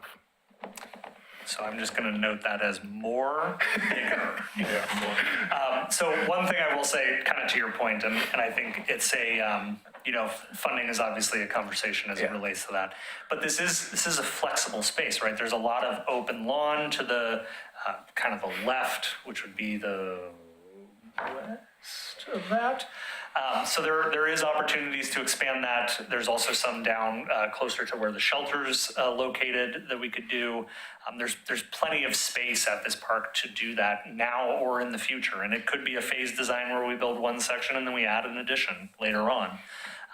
So yeah, that's definitely our goal with this site. What the direction that we gave to the consultant was, we want this to be the signature playground. That is our goal. So that feedback is exactly what we're trying to get. So thank you for that. Perfect. Yeah, all I would say is have them look at every other city's signature playground and compare what this is to those. And I think they're going to see what I'm talking about a little bit with it. Cook Park is the one that I keep pointing to. That is a cool design. And it's, you know, it has, and something that I think this park needs to have, and I think the mayor's talked about it a few times as well, are structures that other parks in Oregon City don't have, more accessibility. And I know that there's been a lot of push and public comment on making a splash pad there, but I like having the sensory type things that, you know, are accessible to a lot of different types of kids that I don't think we have right now in Oregon City parks. But I still think that yes, Cook Park would be the dream kind of look at. There's other ones in Beaverton. There's 50 parks I could name that have it there, but that would be my big pushback on the current design. Love it. And also, I would love to remove the RV park and add just overflow parking there, extra boat parking. But if I remember right, wasn't it like 2.5 million or something like that to get it moved over there? Yeah, that was our last estimate, and we don't have a rough order of measure cost estimate for this yet. But definitely it is a constraint. And how long would the payback be? That's actually something, as part of the discussion as we move forward, that's one of the things we want Would it to be eligible for revenue bond funding? potentially. I mean, if as long as they can take 100 years to get their money back? Right. I don't know who's going to buy it, but it is possible. Okay, just curious. Yep. I had one. Ken, please. One of the goals is to kind of create a bigger and better riparian area and natural areas. Yep. And they're both kind of broken up, and one of the things that's, I think is important is to try to establish, even if it's a small corridor that's green, even along the beach area, and granted, if a deer has to cross or a coyote or whatever has to cross a little bit of a walkway because of the river overlook, but it does kind of conflict with, by having those open areas, kind of conflicts with that corridor. Sure. So I just a thought that maybe if there's a way to tighten that up a little bit, everybody wants to see the river, but also if the goal is to try to create a better riparian area, then you might want to look at it, trying to connect that a little bit better. Yeah, that's great feedback. So, There's also, I will point out too, there is another section of the park below this that Yes. is not shown on this. That is an area. And that was kind of what I was wondering. You can kind of, I know it's there Yep. and from previous, but it's just a big gap, because sometimes those connections are really important. Absolutely. Yep. so I had just one other question, and I think Emily brought it up about the RV park. Because I also remembered that was something that we had said it might possibly be able to be relocated. Which honestly would be my preference, but where potentially would it be relocated to? So another potential option would Okay. be, if it's not shown on this plan, but kind of if you go under the 99 bridge there, yeah, basically in that section. Yeah. It's kind of a peninsula that goes out onto the cove. Okay. The land is owned by Urban Renewal, so that would have to be a conversation with the Urban Renewal Agency. But that is the alternative location that has been previously proposed in the past. It's a little bit larger and could accommodate approximately the same number of spaces that we have now. And that location would be out of flood zone because the current one is In the 2 year. flooding every-ish year. So it is not out of the floodplain, but it is in the same floodplain as this area, which is the 10-year floodplain. Okay. And something I will note, if you've not taken the survey on this, there is a very direct question at the very end about the RV park. Yes. I probably sent the survey to 100 people, so please do get the word out on that survey if you feel strongly on that portion. And I'm sorry. oh, go ahead. Who? Me? Yeah. Okay.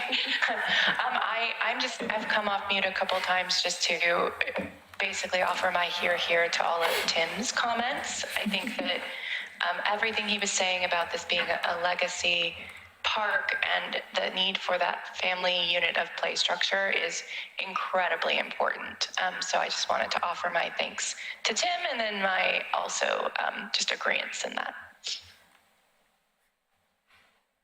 Perfect. We'll keep going here. I just want to make a note that it's amazing we've gone 30 minutes. We've not mentioned that there's 4 new pickleball courts in this park for all the years I've heard about pickleball courts in this. You said the word. I said it. I mean, was Tim not West gonna isn't say even that. here but I just want to say I think this is a perfect area for pickleball courts away from neighborhoods. And it fills a lot of needs and makes a lot of sense. And I think it's a really smart part of the design that goes into that. So just wanted to highlight it, make sure it's mentioned. I think it's excellent that they're adding pickleball courts here. And I think that has been at least a community need that we've heard many times here. So Good, go ahead. So there's an awful lot of pavement, and I don't see any of the obvious spots where you're going to be doing the water quality. But I wanted to throw out there that there's a lot of options other than pavement Totally. that would work for a lot of these areas that won't be used for 6 months out of the year just because of the weather and everything else. And so you can also potentially get credit against, your water quality demand or requirements by using or exploring some of those other options. So it's just something else to throw out there that if, that boat ramp is a lot of asphalt and it's going to be a lot of empty asphalt for, quite a few months out of the year. So there might be some other options to consider instead of just straight pavement, so. Yeah, it's a great thought. Are you thinking like a pervious surface? Yeah, both. We've used like grasscrete in our overflow areas for, that we just lock off during the winter and let the grass reestablish. But pervious asphalt, a lot of those different things can work pretty good. Pervious asphalt's good for about 2 years, then it gets plugged up with all the fir needles and everything, and it doesn't stay pervious although very long, but there are other options that are and the technology is advancing fairly quickly too. So I would just say if there's opportunities to not have as much pavement when you don't need it. Yeah, and we've even looked at some creative stormwater methods here as well. And to your point, we are not identifying them on this plan yet. That'll be the next phase of design. It's going to be a big, you're Absolutely will be. 1 or 2 acres by the time you measure out all that pavement. Would be my guess, but there might just be ways to reduce it or to mitigate it somehow. Absolutely. I have a question about the map. So I'm looking, so between 5 and 1, there's kind of this long road with a roundabout at the end. Is that just a road with roundabout parking? Am I interpreting that correctly, or what is that?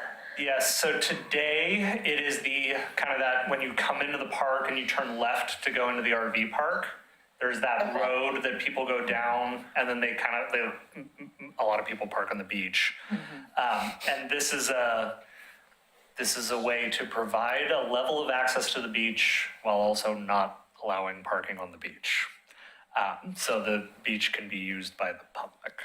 So this roundabout, like I said, also serves a variety of different purposes for the park itself. For event space, we close this off. This is how all the vendors come in and out. This is how our maintenance team would make it down there. Becomes kind of like a more formal version of what's happening today. And it would be, paved in some way to become more formal than what is today a gravel road that leads to nowhere. It's just it's a very long road. It's going through a lot of green space. I guess it's good that there's multiple utilities there, but is that a feature that is being kept because there's currently a structure there? Would that, if there was nothing there currently, would that still be the spot that would go? So one of the other components is related to the item that's shaded there in brown, right on the river. What is... So if you go down there today, you'll see a big concrete block that has a fence on top of it.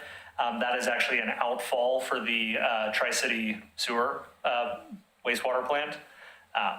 It's the old outfall now. They installed a new one, but this is still active, and Wes has an easement through the park, and they need access to maintain that. So so that's a necessary. Provided, it's not, could they get there another way? Yes, but this is kind of killing a bunch of different birds with one stone.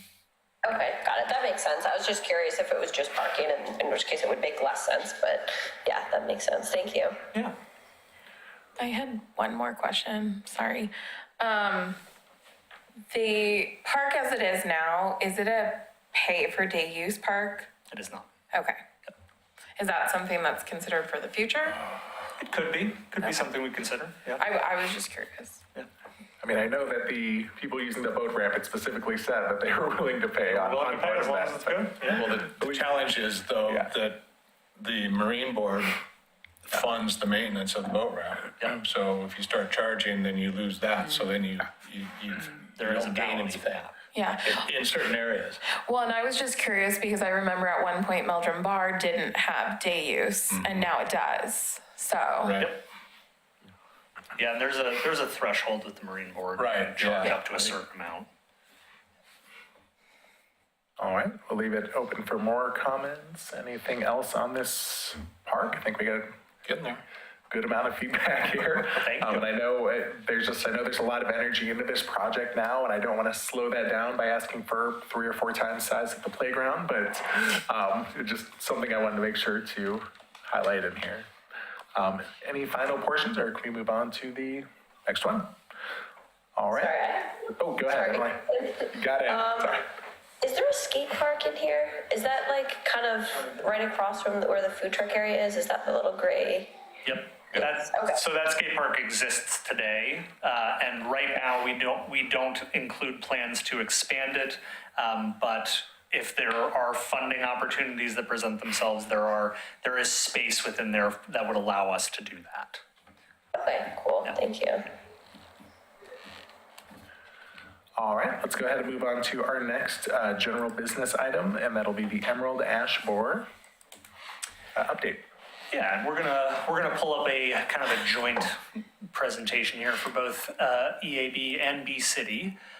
So let's jump to EAB, and we're just providing an update today, showing you kind of our progress and kind of what our next steps are. So if you remember from our last conversation, Emerald Ash Borer is an invasive pest that is in our region, is honestly likely in our trees today. We just have not discovered it yet. Has been identified within 2 miles of the city, in the surrounding region, and has a variety of different challenges for management. So staff has been really focused on surveying in the parks. What you see on the left there is actually a screenshot of our tree plotter data. So thank you to Oregon Department of Forestry. Through them, we were able to get free access to a tree inventory and canopy assessment software. And so our staff have been out primarily focused on the developed parks for now. We're starting with the trees that could really impact the public first, things that could fall on people or buildings or property or amenities. And then as we complete that portion, we'll then expand out into natural areas, just because there's a little bit less of a risk if a tree falls in the forest. So far, we've identified approximately 400 at-risk ash trees between our developed parks and water quality facilities. We find more every day. They're primarily located in a lot of our parks that have riparian areas. So Clackamette Park, you'll see a lot of purple down there. Abernethy Creek, Hillendale Park, those are a lot of high concentration of ash trees. So through our tool with Oregon Department of Forestry's tree plotter program, we're able to do some cost estimation and run some scenarios.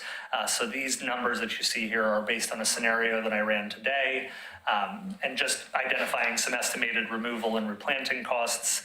If you remember from our last conversation, I think Kevin provided some context from some experience with that as well.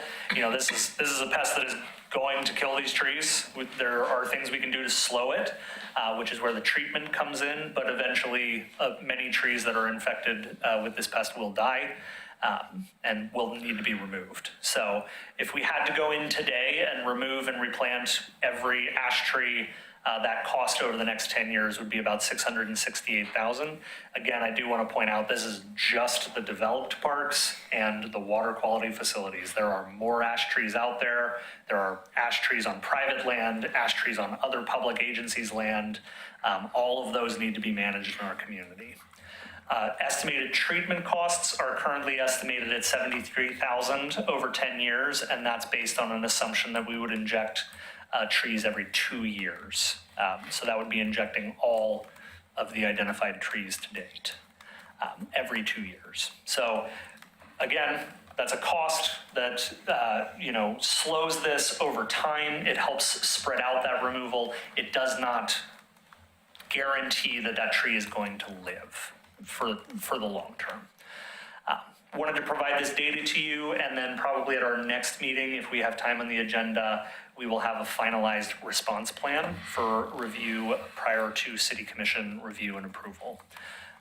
Part of what we will be exploring in that response plan are potentially some changes to our code as well. We currently list ash as an acceptable species to plant. We probably shouldn't do that. Probably need to update that list. As we think about designs for Clackamette, that's, the direction that we've given design teams for projects that we've got going on is just to, there are other species that can mimic some of the same benefits of the ash tree. They can't perfectly replace it, but they can mimic it. And then we'll be looking at maybe an expedited permitting process, because there are significant costs related to permitting for the removal of trees. So specifically for ash trees. Any questions? Are you targeting all kinds of ashes or just? All ash and technically olive trees. We haven't found one in the parks yet, but they do affect olive trees. And then as part of this, like if you're looking at a 10-year period, if you started replanting now. Yep. And then another tree has to come out in 10 years. I mean, you'd be a little bit farther ahead of the game, but I mean, there's a cost to that, but I think getting trees is a lot cheaper and getting them in, especially with the program that you guys have been using. Yeah. I think it'd be really popular for people to go out and start planting more trees in parks, especially close to somewhere where those ashes are. Absolutely. So- And that's something where like tree mitigation funding Exactly. from the fee in lieu could be used to do like interspersed planting, where we're getting trees in the ground Right. now so they're growing before these ashes. Yeah, you just call it's a canopy replacement Canopy fund. replacement, yep. So when a developer mows down a good batch of trees, then, yep. Yeah. Great. And just adding to that, to that point, that's really what we're trying to determine is what the citywide plan is, as Tom laid out. And what this involves is parks and trees in things that are run by our public works team. And, of course, we're working with our planning team as well. So we're really trying to develop a citywide approach to this and figure out what the best way to do that is. But you make a good point. Thank you both for putting time into doing these surveys and getting funding. That's something that the NRC has been talking a lot about and is kind of in like a wish list item. And you guys did a great job kind of taking initiative and actually doing that work. So thank you. Thank you. At relatively no cost too, right?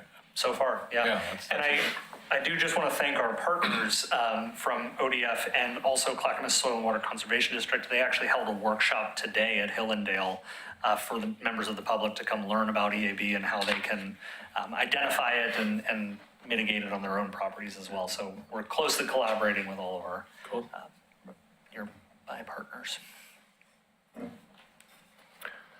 Cool. If there are no further questions, we'll jump to B City. This is another one that we've been talking about for a little bit, and tonight is really focused on we're getting to the point where our plan is starting to take shape, and we want to talk with you a little bit about our 6-year project list.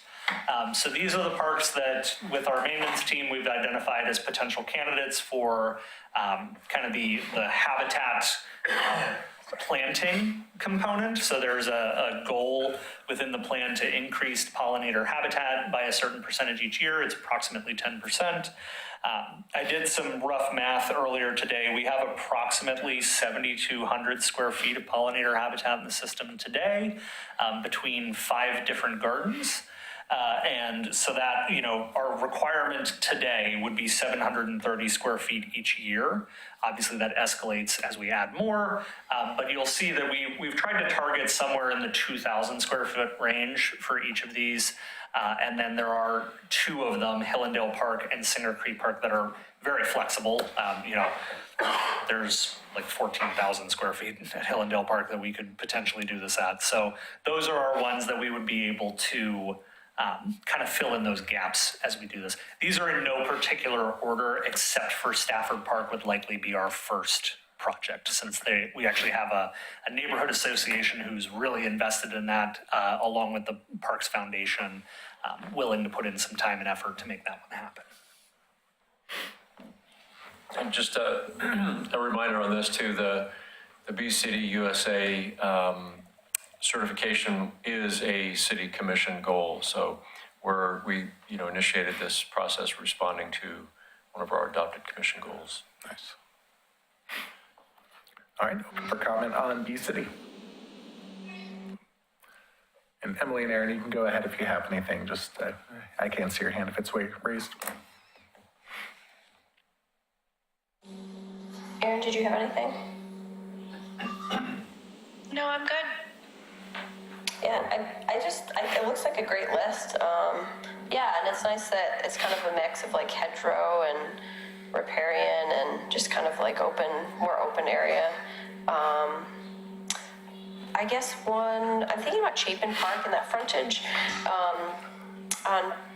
at Chapin Park is peripheral to a big like drainage area that floods. Yes. And that part doesn't get irrigated. It definitely doesn't need to be irrigated.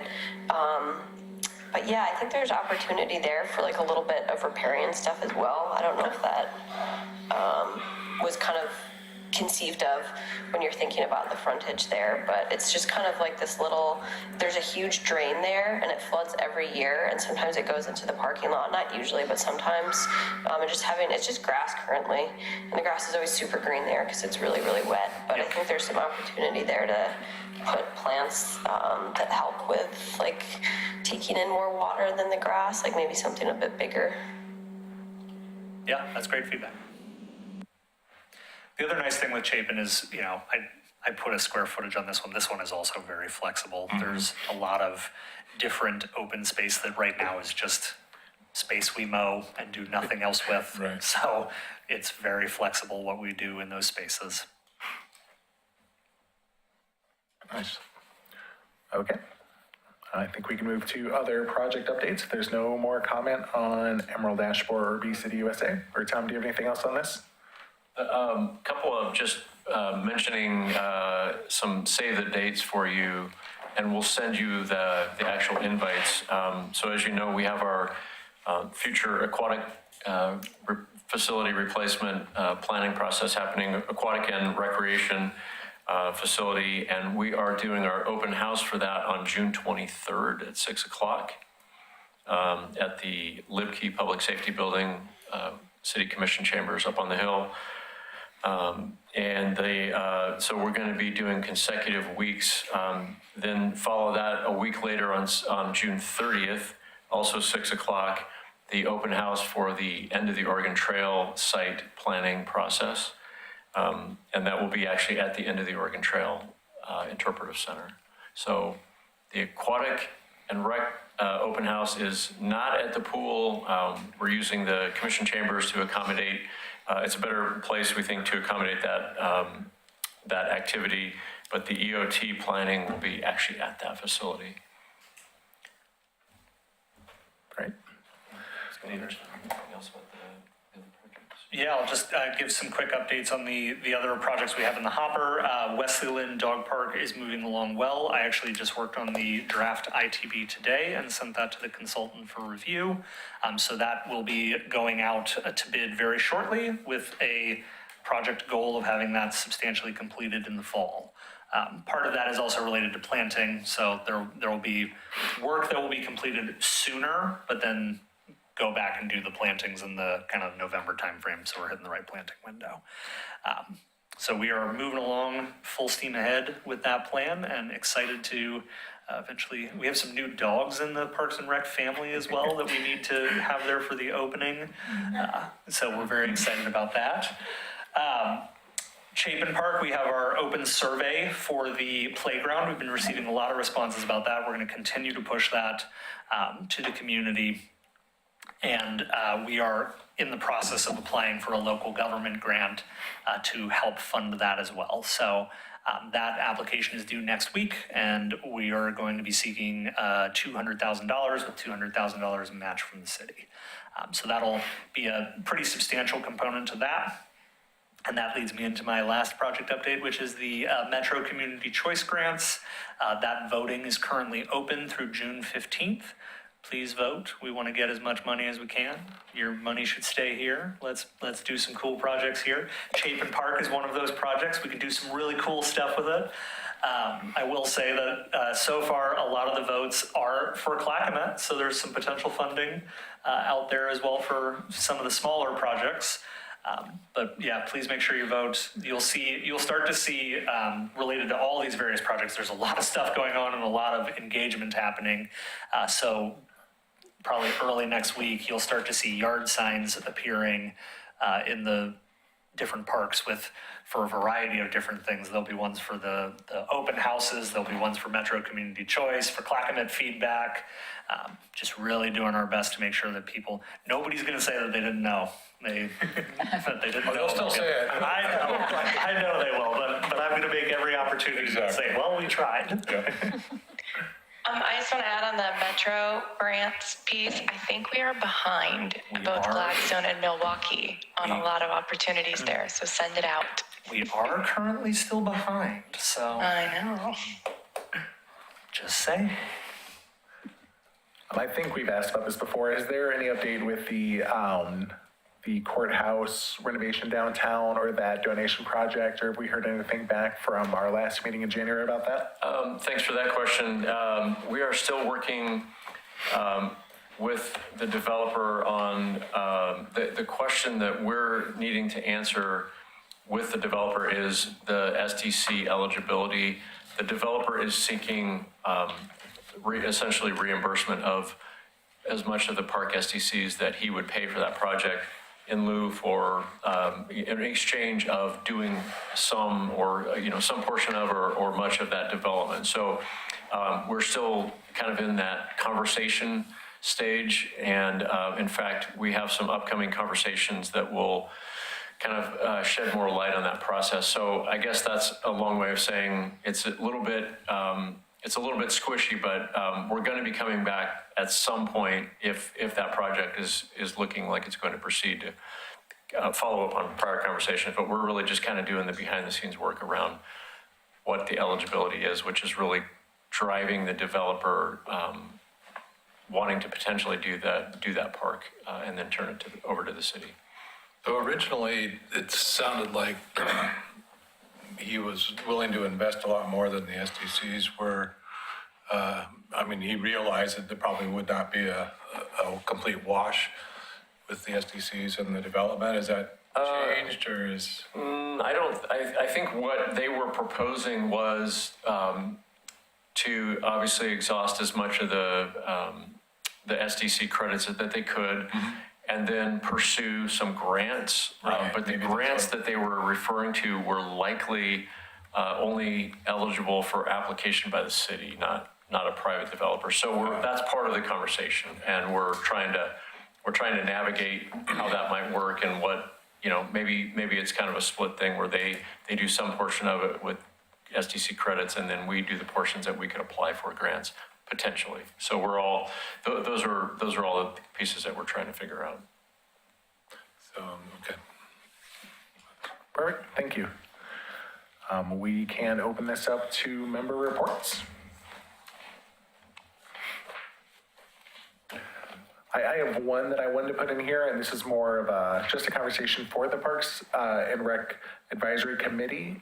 Each year, at least, every other year or so, we have done one of our meetings as kind of a field trip where we go out, we visit some of the parks, we look at everything. And I kind of want to open it up as a conversation, potentially August or September, to go look at a lot of these parks, that we're having these conversations on, potentially Clackamette Park, Chapin Park, before we were able to get a shuttle from here and go there. So I wanted to at least have that conversation to see if the committee would be open to having one of our meetings in August or September. July is always tricky with concerts in the park, and just go out there and actually be in person, look at the parks, maybe see some of the construction of the dog park that we all care so much about, even if you have a new puppy or not. That could be excited for it. So I wanted to kind of open that up as part of my member report and see if others would be open to having that as one of our fall meetings to, just to do a field trip around the city and be in the parks. In September? I was thinking September, potentially. I think that's a great idea. Definitely. Yeah, and traditionally we meet here, there's a shuttle that picks us up, and we go and we check that out, and it's, I don't know, it's just a nice mix up of the normal meetings we have to be in person and just kind of see how they're interacted with, so. Okay, I'm gonna count that as absolutely everyone is for it. I'm definitely for it because it acts as a meeting that I don't have to take minutes for. And So, we can take our yearly picture. yes, for sure, yes, we've pictures have been requested. And this is my report, that'll be, my thought is, seeing if we can add that in September, once we, get through the whole, pool operations assessment, the other portions that are there, and just kind of see what some of these wonderful plans that we have coming up at the dog park and maybe downtown and Chapin Playground and Clackamette Park. I mean, just so many awesome things going on right now. So it's just exciting. Yeah, we'll plan for that, and I think ahead of that, we'll probably have some more conversation with you about trying to pair that list to the places that you really want to see, because we can't hit every place in the city, but we'll try to make it worth your while to see the places that you for sure want to go to. So. Okay. Open up for any other member reports. All right, our next scheduled meeting is June 25th, 2026. This meeting is adjourned.